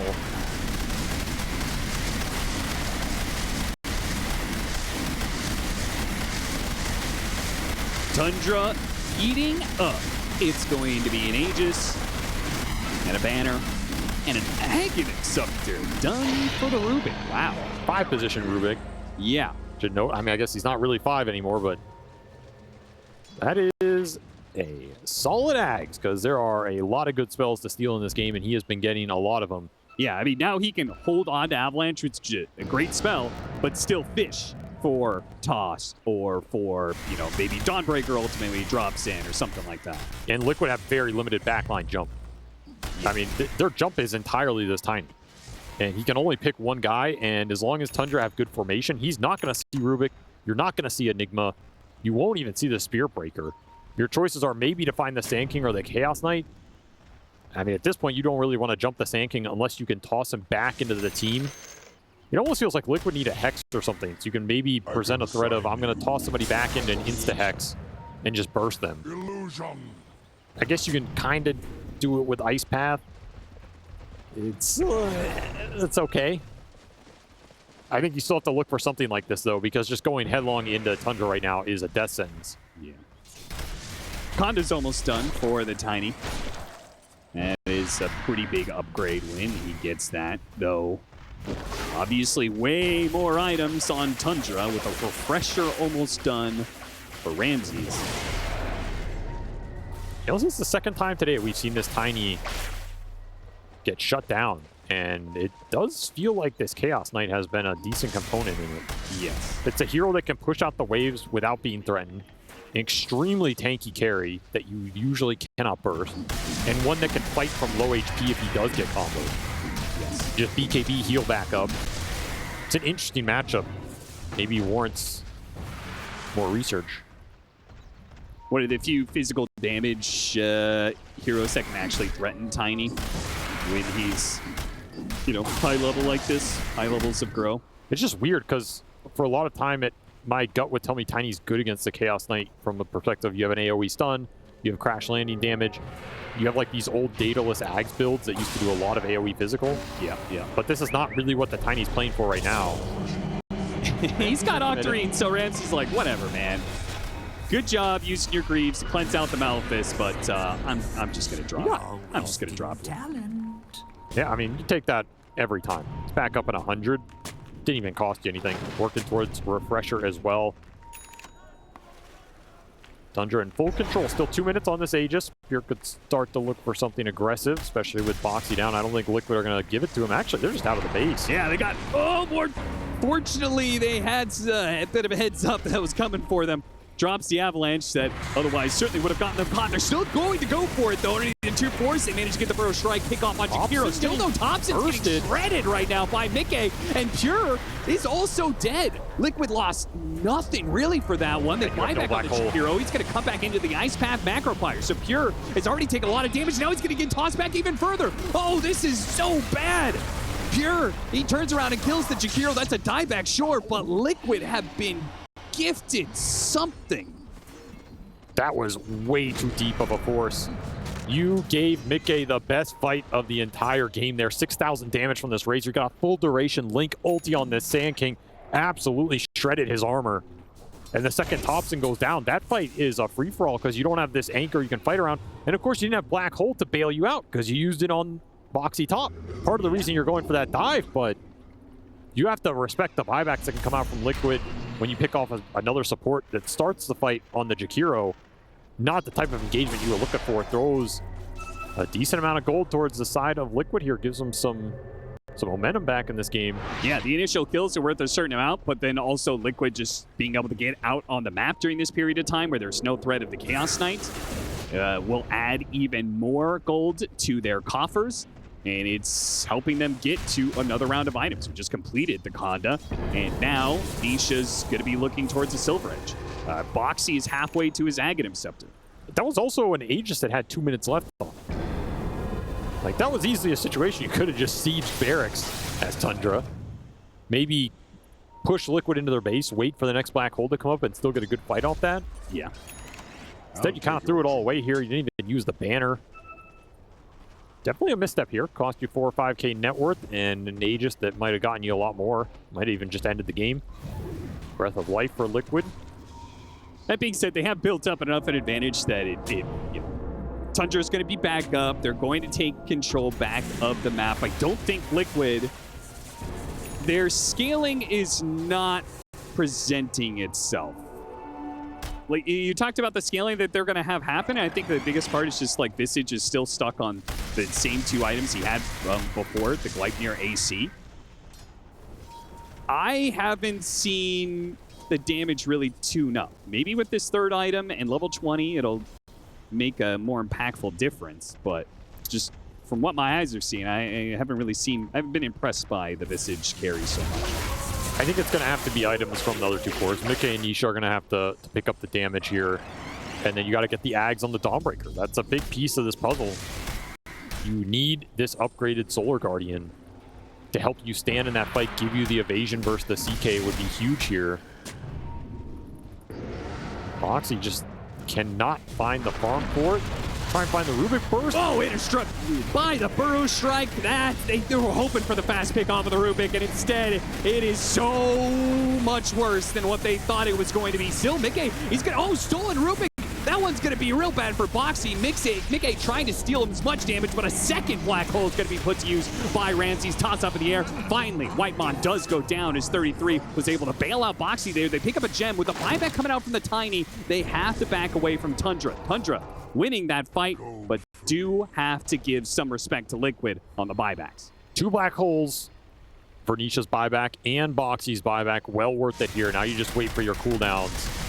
Huge economic damage done to Liquid, who are trying to come back in this game. Yeah, they're not going to have very much left when it comes to the Roshan contest. Nope.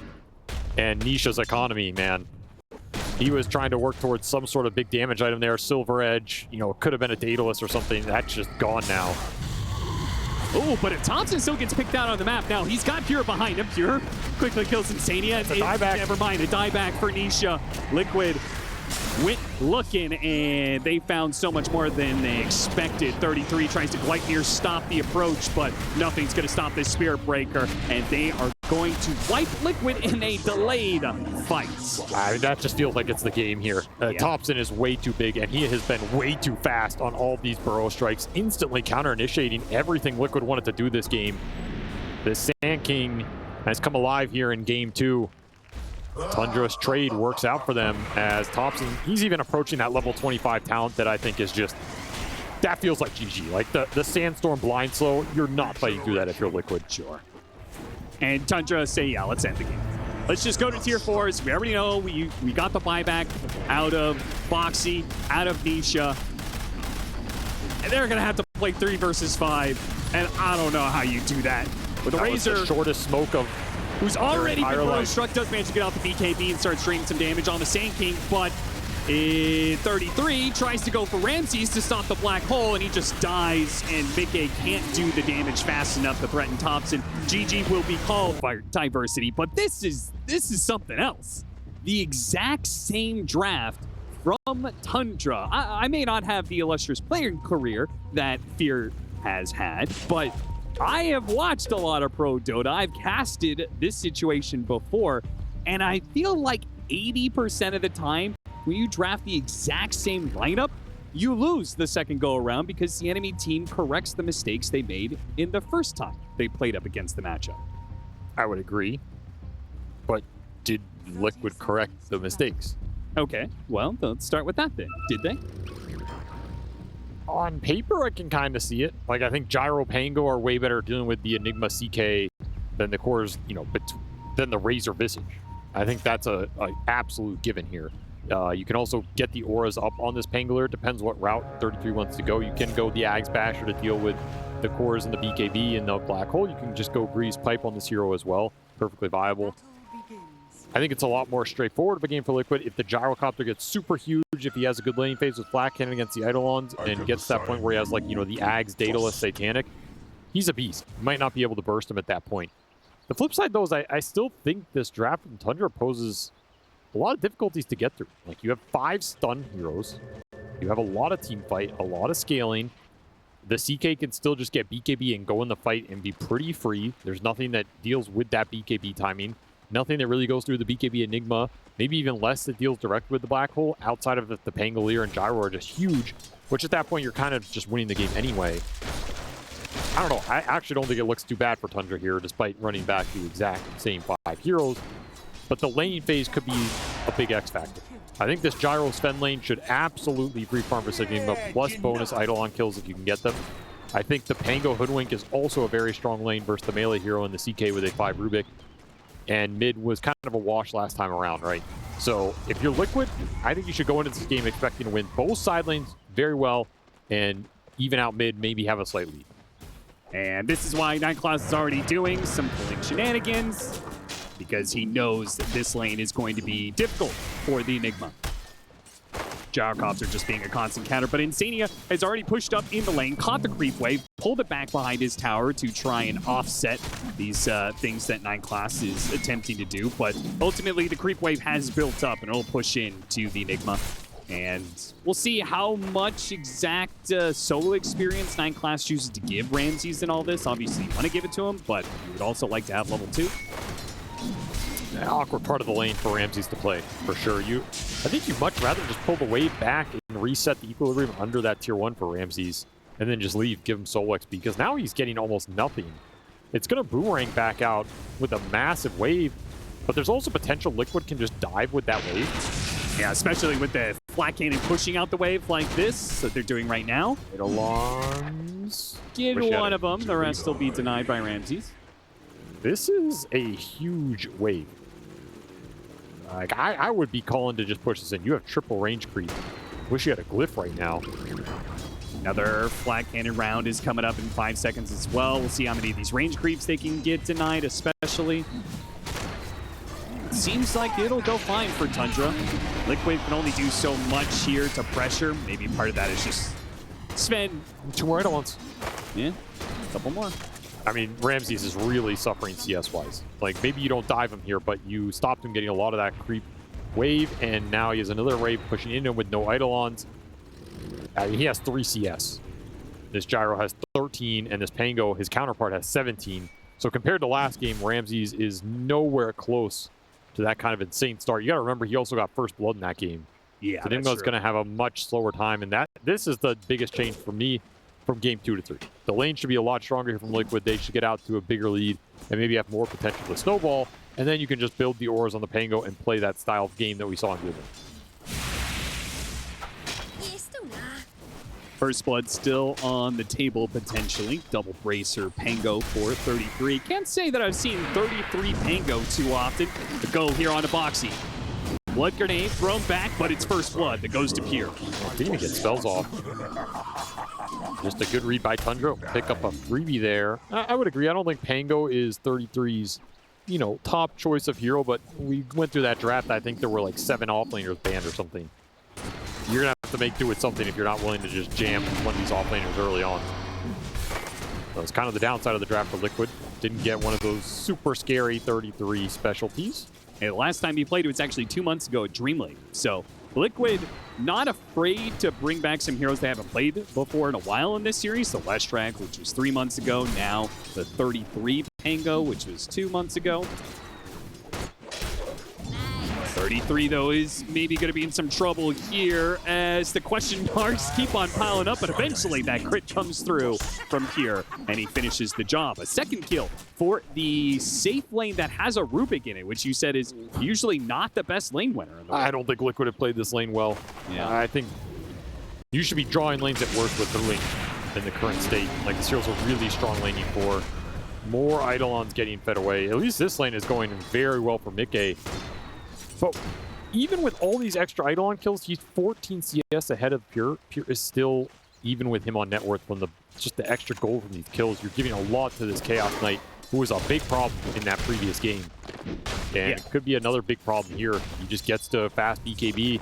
Like I said, you don't have anything that goes through it. He's just going to run in the fight, rift somebody, and blow them up. I like what Lacoste said about how he feels like Pure is the best performing carry at this tournament. I would agree with that. And he did say that this is a game that Chaos Knight can still carry. Do you agree with that assessment as well?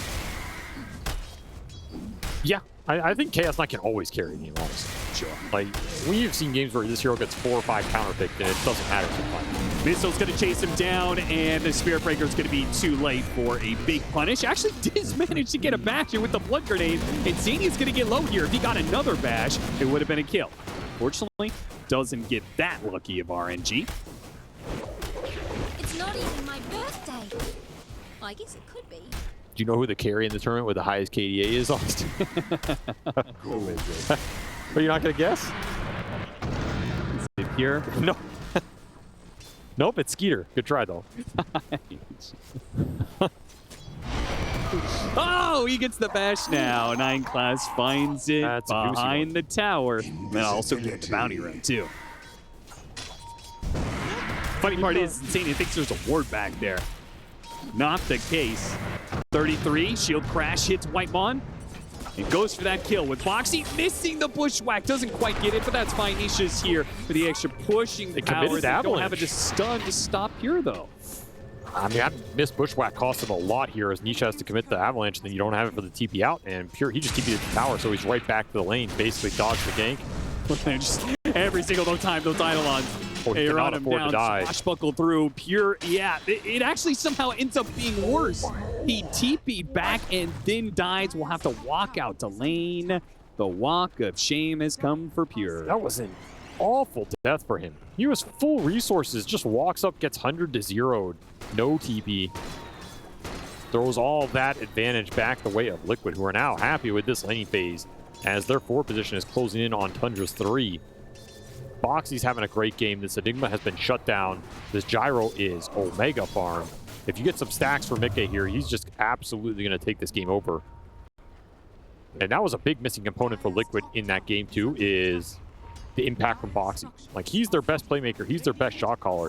When this guy's having a game, this, like we saw in that game 1 with the Eye, it's a whole different team. Oh, it's Eidolons and an Enigma. As the support king comes to bottom lane, 4-3 now. It's Liquid. You need to pick up some steam.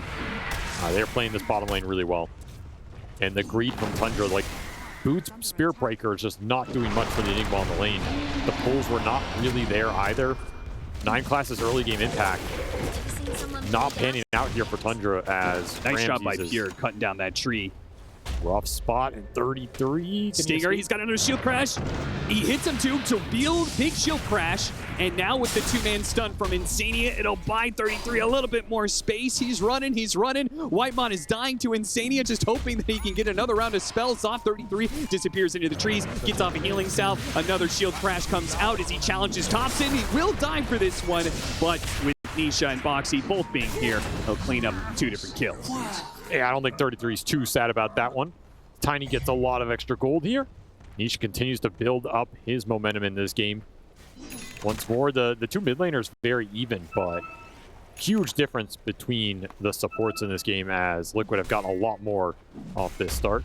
I'm sure 33 would have preferred to survive here to get to that level 6, though. Yeah, he might have been able to. He really didn't have to jump out for this kill on Thompson. Yeah, he could have just waited. I think he really wanted to make sure Thompson was not able to walk away. And obviously, that kill is very big. And don't want to let Thompson slip away as he took over the game bit in game 2. Big move, though. Thompson dies in TP's bottom lane to kill Mikke. Man, nice rotation. They had a lane ward for that. Just didn't see him. Pure is going to be receiving the same kind of gank here. Well, evens it out a bit. Though I think this Gyro's acceleration is more important for Liquid than the CK's is for Tundra. Sure. And there's a big difference in that. Like, this Gyro getting Omega farm, getting the stacks, getting a 3 or 4K net worth lead on everybody else in this game is what wins you this game if you're Liquid. You really need fast items here. Speaking of stacks, do we have any? No, don't believe so. Not this early. Been in a very active game from Boxy. Can't blame him here. He's gotten a lot done on the map. Sure. And in fact, it's Tundra who have a little bit more stacking going on. Big gank, though. They chain their disables a little bit, but they have more than enough damage thanks to Tiny being Tiny. Yeah, what do you think about this facet? This is a new one people are taking. Oh, you know, I really thought that the other one was a much better facet. Yeah, I'm still pretty convinced that other facet is the better choice. Yeah, I think Crash Landing is definitely overrated. I would agree with that. I'm surprised we're seeing people still pick the Tiny, honestly. I feel like it's run its course, you know? Yeah, agreed. Like, it was an experiment. People tried it. It's lost 2 games in the playoffs. Like, what? What's the point? Clearly a downer.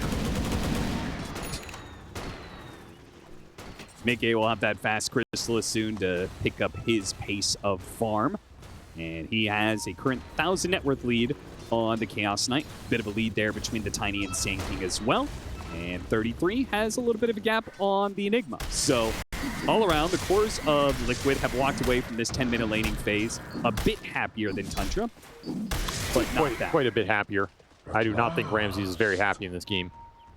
33, he's just going to build orbs, right? He is going the pipe on this Pango, so if his game isn't insane, it doesn't really matter. Okay, so Ramses is still going to be building the same deal. We saw a little mini-map replay there of the movements of Team Liquid. As it is going to be Blink Dagger first for Ramses. Is there no thought to doing an aura build for him? This game is 33. Whoa. That is a lot of heroes in a very short period of time that showed up to kill 33. All right, sends a message. See Ramsey's hiding by a tier 2. He's like, that's not going to be me. Oh, no. He ain't going to get me like that. I learned my lesson.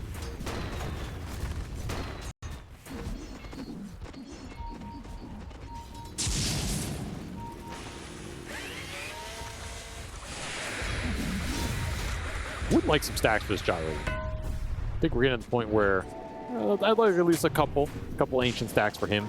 I think Tundra are going to try and stack up a bit for the Sand King. Put him in a similar position. Ramses doesn't think so. Ramses I mean, he needs to get whatever he can get at this point. Ramses says, all these creeps are mine. He's not even going that drum we saw from that previous game. Oh, just going to rush the blink and try and make something happen with the black hole. I guess if you catch, the stuns here, it's decently reliable in this early game. You can also just play off Malefice and stuff, but naked blink rushes, I don't think it's the trajectory you really were aiming for here. Send the little sacrificial kobold into the triangle for some information. Insania, after getting that a bit of information, will join his team for a smoke up to the top lane. They saw 2 or 3 heroes in the triangle, and they feel confident that they can gank Pure back behind this tier 2. It's going to be a long wraparound, and the timing is just going to be seconds off here as Pure ducks away into the trees and TPs to the triangle to the other side of the map. Heads up play from Pure, dodges a gank that would have sealed his fate. Could just gate here if you're Liquid and take the fight bottom. Yeah, the 2 supports are going to TP, and it looks like the Tiny and the Gyrocopter are going to gate through. Nick's going to show first, see if Tundra take this jump. Boxy's trying to catch something here. Goes for the Enigma, but a turnaround, and he's just blown up right away. Now, Gyrocopter gets a really good ultimate with the Avalanche on top of this one, and a roll through. Oh, stolen roll from Whitemon. Might just keep him alive here. As he's going to get back behind his tower, 33.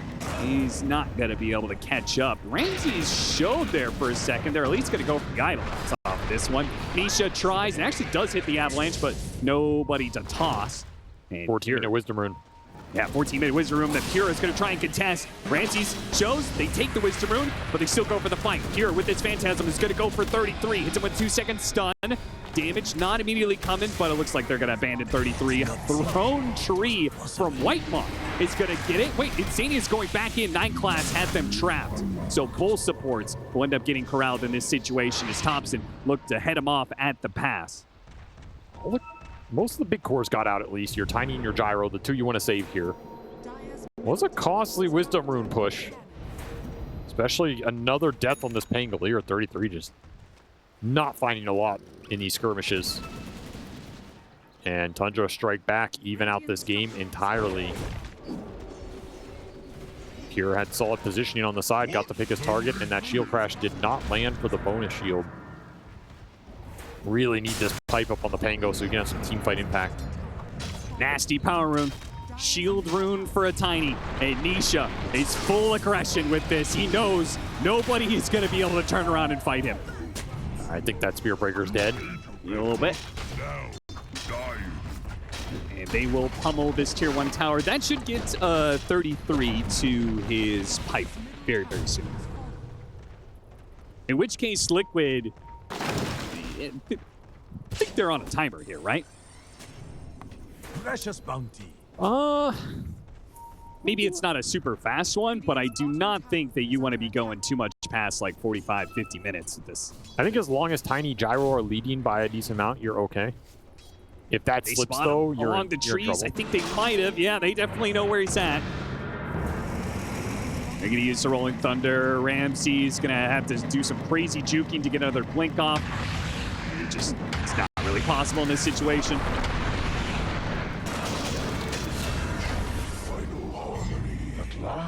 Drops him straight back down to earth here.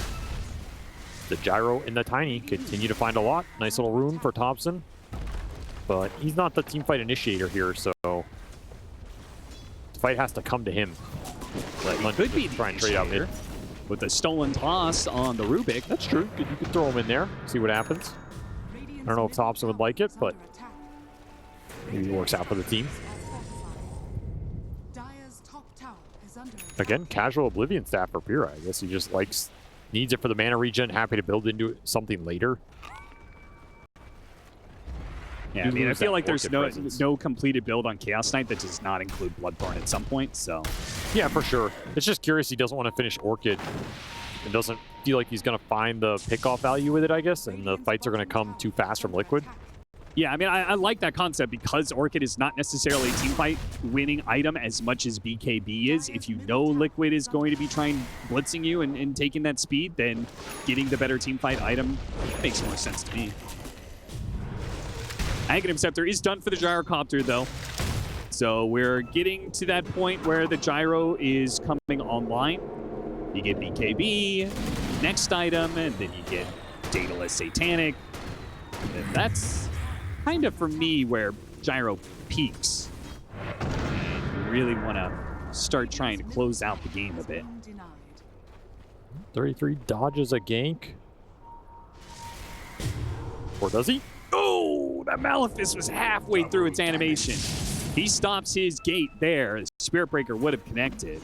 Yeah, that pipe is done, so Liquid are looking for the team fight, but they do not want to get picked off on the map right now from the Breaker charging around, causing some nonsense. The Gyro is going to continue to farm while these moves are made. And there will be the smoke. Smoke up this tiny, look for the jump. Off Anisha with that Echo Saber completed and just set everything up. You would love to find some of this backline in the Rubik or the Enigma. You'll probably take the Sand King right now if you can get him too. Thompson doesn't have one of those big defensive items. They got a scan on him, but he's seeping away. Boxy, bushwhack, no, it's too late. So close. You cannot get any closer than that. Still going to haste this smoke tiny around. Try and find something. No. Oh, what is happening right now? Tundra just one small little step ahead of Liquid. These were big pickoffs that they could have gotten on Liquid. They miss both of them. Heads up moves by Tundra, making the reads of what's going down. Yeah, they have really dodged some smokes this game. Yeah. The map awareness has been absolutely on point. And Liquid will have to settle for some Ancient Camp steal, but... Yeah, Liquid keeps on thinking that Tundra has vision of them when they don't. They are really looking for these wards that do not exist. And they have that really good ward mid that's scouting so much that, in theory, should set up some of these plays to be successful. Just haven't been able to connect on them. You are still building this lead on the Gyro. You got to start thinking about Roshan soon. You would love Aegises on Mickey this game, or to let him battle through the CK and the Black Hole committal. So, Radiant side Roche, you're thinking here? This, yeah, I think so. I think somewhere around that 22, 23 minute mark, you want to go in there. I mean, ideally, you have Gyro BKB for that fight. I just don't know how long you want to wait in this game to start accelerating that objective when Tundra are on the back foot and your Tiny's incredibly strong with the Sven armor behind him here. Well, if they feel like they're strong enough to do it without an Aegis, they could try and take this tier 2, Tormentor, Wisdom Rune, that whole deal. Man, Tundra are just very good at making sure the lanes always stay out and they dodge these ganks. Very elusive team right now. Both these other lanes just going straight into Liquid as they commit for this push. Get a tier 2 for your trouble. But you're not really building that net worth lead other than on this Gyro. Mickey continues to farm up, but that BKB is done for the Chaos Knight. Ahead of schedule here. Will allow Tundra to maybe contest that Roshan, smoke up, take a fight of their own. You're not contesting this Tormentor though. That will be a shard for 33. Big pickup. Yeah, he needs a little extra net worth here. That'll go a long way. Just as the Bloodstone's completed for Thompson. So big items rolling in for Tundra. They're going to have this Enigma BKB, Chaos Knight BKB, and that Bloodstone on the SK. So all 3 cores are going to be able to commit to the fight, tank some spells, be obnoxious for Liquid. Really going to come down to how much each can get done on the initiation or how tanky Mickey is, which again pushes you towards earlier Roshans here. Yeah, I mean, if you are seeing Ramses push out this top lane and he's got an Ogre Club in his inventory, you know the BKB is right around the corner, you got to take this Roshan before the BKB is up. They're going to jam it.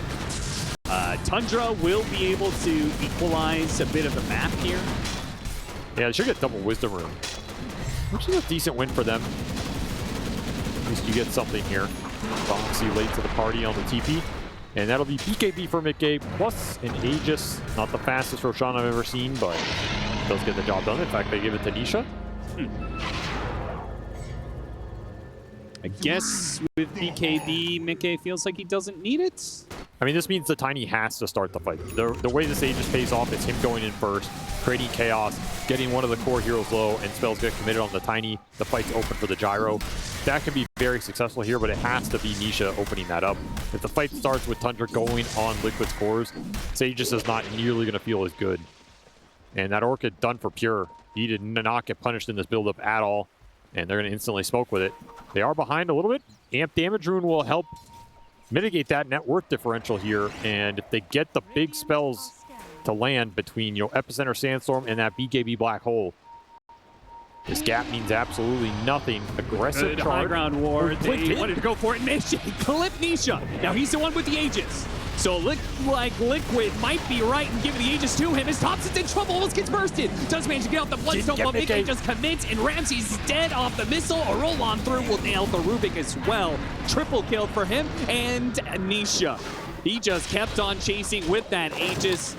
Gets 9 class on top of all that one. They just ran into the wrong hero, man. I mean, honestly, it's pretty rare you see someone blink into a stun and it's kind of good, but I think it's kind of good there because the Tiny has the Aegis and Tundra commit a lot of spells on him, which is exactly the type of fight Liquid want. They're okay with Nisha going down here because now Mickey has a clear path into the fight. Easy ult for him, pre-BKB. This Black Hole needs to connect on the Gyro. It does not. Ramses gets melted. And, I mean, Thompson was pretty much already dead at this point anyway. Yeah, frankly, if he hit the gyrocopter, you're still dealing with the gyro ags. Yeah, I think you still lose that fight. Yeah. You just committed too much on this Tiny going in on the front line. The ultimate bait play from Nisha that was unintentional intentionally works out.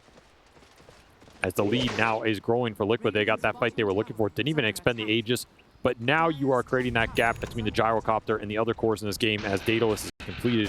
And this is exactly where you want to be. An item ahead on this hero, looking towards that Satanic. Black Hole on cooldown is going to give you another pretty decent window to farm up, push the waves in, do whatever you want. This is another like threshold thing, right? Where we're talking about how the Sand King has this threshold where if he just gets over the line and stays alive with his Bloodstone and stuff, then it becomes this nuisance. But now it feels like that threshold's going to go the other way, where you're going to have Satanic Gyrocopter against Black Hole, right? Where Gyrocopter is going to get targeted by Black Hole, but he might not die in it because he's got Ags plus Satanic going on. You're going to have this Sand King who is going to be having to contend with a Tiny with Conda very soon. So a lot more burst damage coming in. We saw how quickly he died in that last engagement. Almost didn't even get off his Bloodstone after the Sharpshooter hit him. And the biggest factor, no auras on the side of Tundra. They have no pipe, they have no greaves. Very limited defensive capability with any sort of four-staff glimmer capes, and you have this pipe Pango that really did work in that last fight and is an insanely good item against the Sand King's damage right now. This 5-man from Liquid is definitely punching harder than what Tundra are proposing. They need to stall this game, continue to rat it out, push past this Aegis period and get to their next set of items here. Yeah, that's what Night Class is currently trying to do. Cut waves. Boxy looking to stop him as the dust reveal Night Class. And has the Rod of Atos spared to stop the TP. He's just gonna solo kill him? Yeah, I didn't really expect him to be able to have the damage to do so. Charges out, runs into the Gyro. Man, Foxy putting in work. Yeah, that was impressive.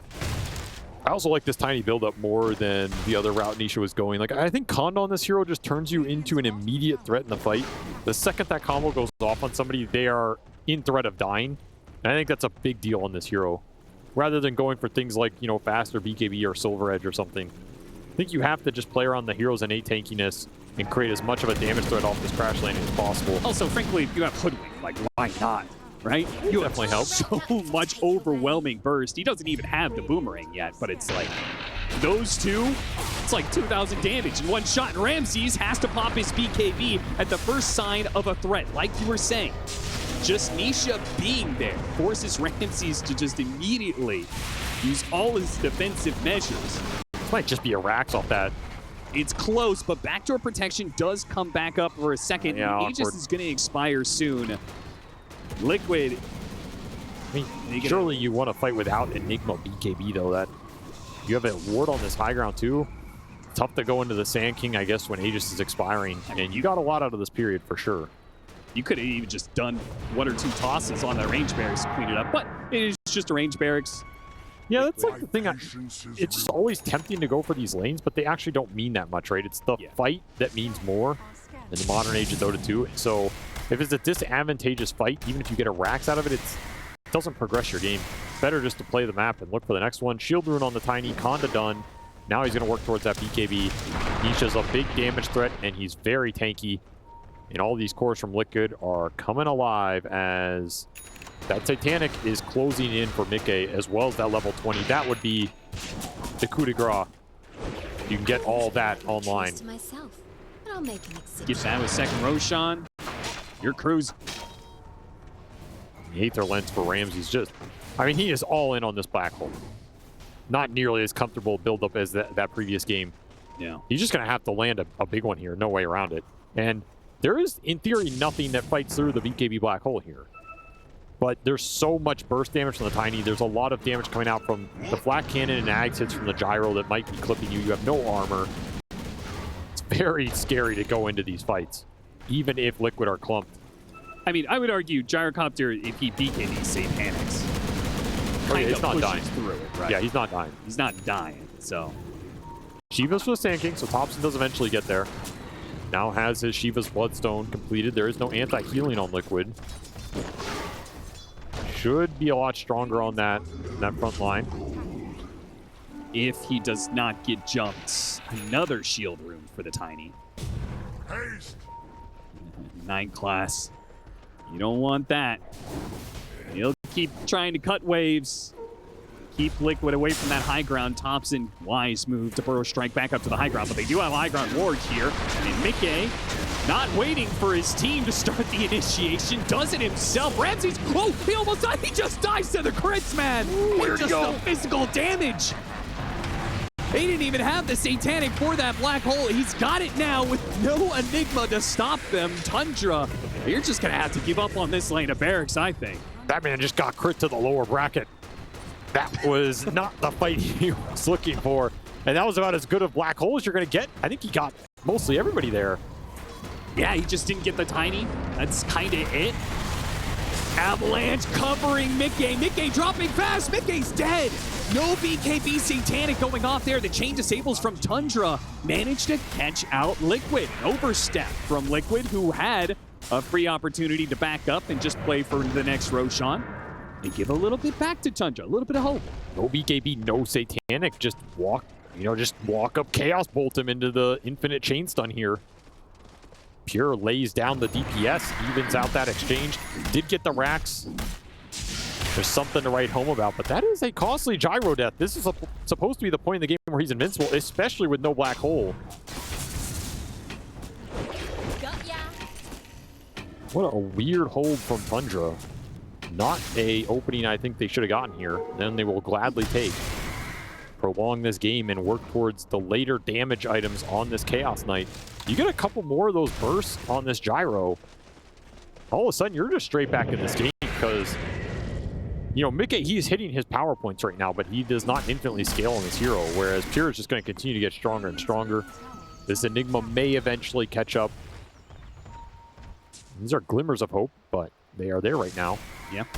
There is going to be some additional items. We now have Solar Crest from Insania, which will help buff up that Gyrocopter. I mean, just a little bit of protection can go a long ways if it means getting off a Satanic and then full healing as a result. Level 20 very soon for the Gyrocopter, as well level 15 talent, which is whatever on support spend, I guess. A pick off on Whitemon. Pick off on the support is fine if you're Tundra. Question is, do they... It happens to be very late Roshan, so they can actually contest it with Black Hole if they want to. But are they going to be set up for it? That contest sounds hard. Really difficult. If I'm Liquid, I just want to continue to build items that help my gyro front line. Yeah, I think Vlad's is nice. I think Lotus/Lincoln's are nice. Block out some of those initial stuns. Make sure he gets BKB off. Wind Waker would be amazing here.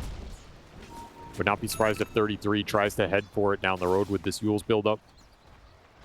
Just anything to keep Mickey alive off the initial burst, and then if he gets BKB Satanic off, it's a whole different story. Working towards Butterfly as well in this gyro would be nice to prevent a lot of that CK all-in.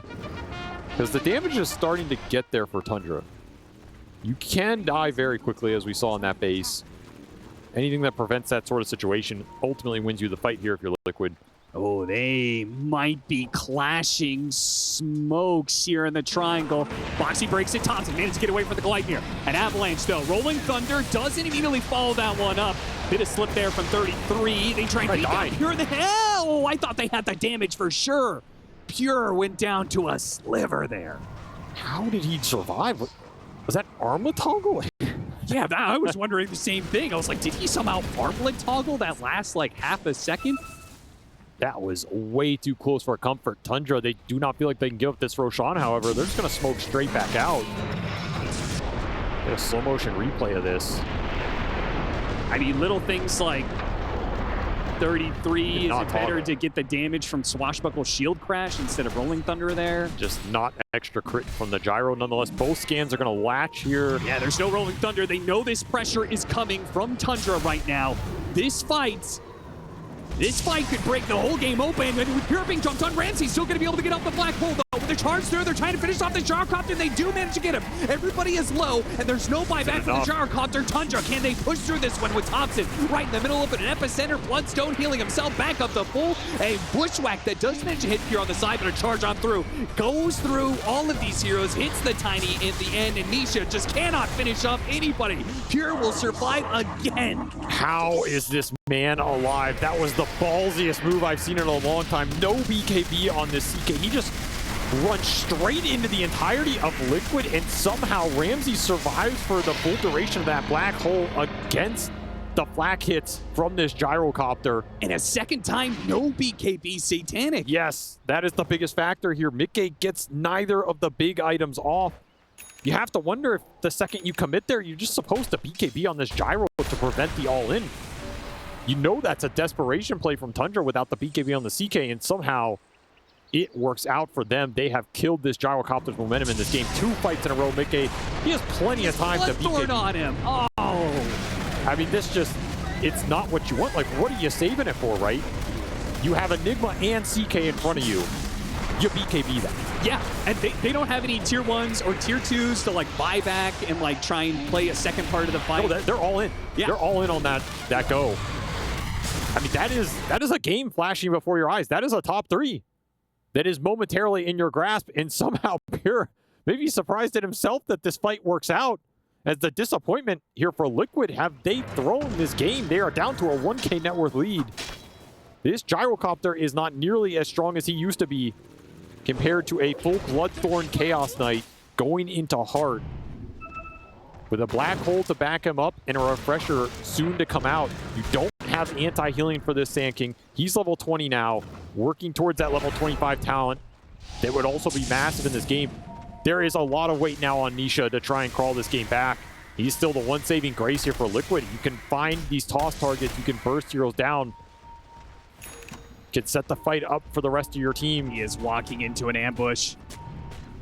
It is not a high ground you want to poke. Yeah, he walked through. Leave me alone. Lane ward sentry. He goes for a D ward. Okay, gonna have to use the BKB in Silver Edge Way. Trying to bait out some fight or something? Charge yeah, gonna the connect. charge is still on him. It really does feel like maybe he's trying to bait something out, but how does this fight exactly break down? There's still no black hole for a bit. Looks like Insania, he's gonna be left behind. Yeah, I think Tundra expecting Liquid to try and commit there. Shielder on tops and helps them push through, and they pick up another kill, another BKB on the Tiny down, pushing towards BKB on the Spear Breaker. These 2 Tundra supports have found a lot of farm to recover in this game. Suddenly you have some decent auras and utility coming out. Did Liquid miss their chance here? That's the big question right now. You are going to have a Wind Waker on 33. He completes it. So now he can potentially bail out this gyrocopter, but that also means he can't be the one going in the fight with this Rolling Thunder causing some chaos. There is no doubt that Liquid missed an easy win, or an easier win. Is it possible that their lineup can keep up late? Do they have a second way to be able to win this game? I mean, for me, it's all on Nisha. Like, if maybe there's a world you can get to some ultra late game Tiny with, you know, Silver Edge, Do you think Ags, it's like Ags against Chaos yeah, Knights, Daedalus. You get an amp damage rune. Suddenly you're throwing trees around that are critting for 2,000. I mean, anything can happen, right? Enigma will absolutely disappear if you get to that point. And then maybe the gyro can just frontline again. He is thinking about this Ags. I think this Ags is pretty tempting because then you can let the gyro go in and just tree toss into that fight. You're going to clear out a lot of that CK Enigma. You might win that fight even if the gyro goes down. You can win Waker the gyro even during that exchange. Yeah, certainly. That is a pathway. But I think this game comes down to Nisha right now.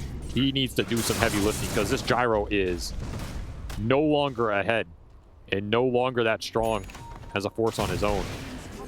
Octarine now for Thompson. He's going to be throwing around the stingers and burrow strikes in these fights. Yeah, 6.8 second burrow strike with the talent plus the Octarine here. He got Craggy Coat for some extra armor. He is insanely tanky on this Saiyan King. And it's hard for Liquid to be able to stay away from Team Tundra with 9 class, hounding to every step. An item drop picked up with the courier. They spot him and they kill him pretty quickly. The Darkhunter's going to be jumped inside. He's the Wind Waker. There's the Wind Waker save. But when he comes back down, is he going to be able to stay alive with the Satanic? It's working, it's working, it's working. He gets off the flat cannon shots back up to full.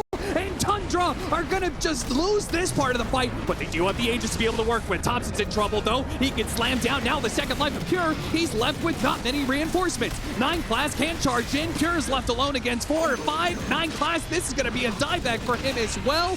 What a save from 33. He lined it up perfectly. I feel like he even waited half a second just to bait Tundra in that little bit more. They get the initiation with the Tiny on the Spear Breaker, completely take 9 class out of that fight. Exactly what you're looking for with Nisha. Make that a 5-on-4. And Wind Waker bails Mickey out, allows him to get BKB Satanic Are they off. going for this? This is a potential all-in. Buybacks were committed here from Tundra.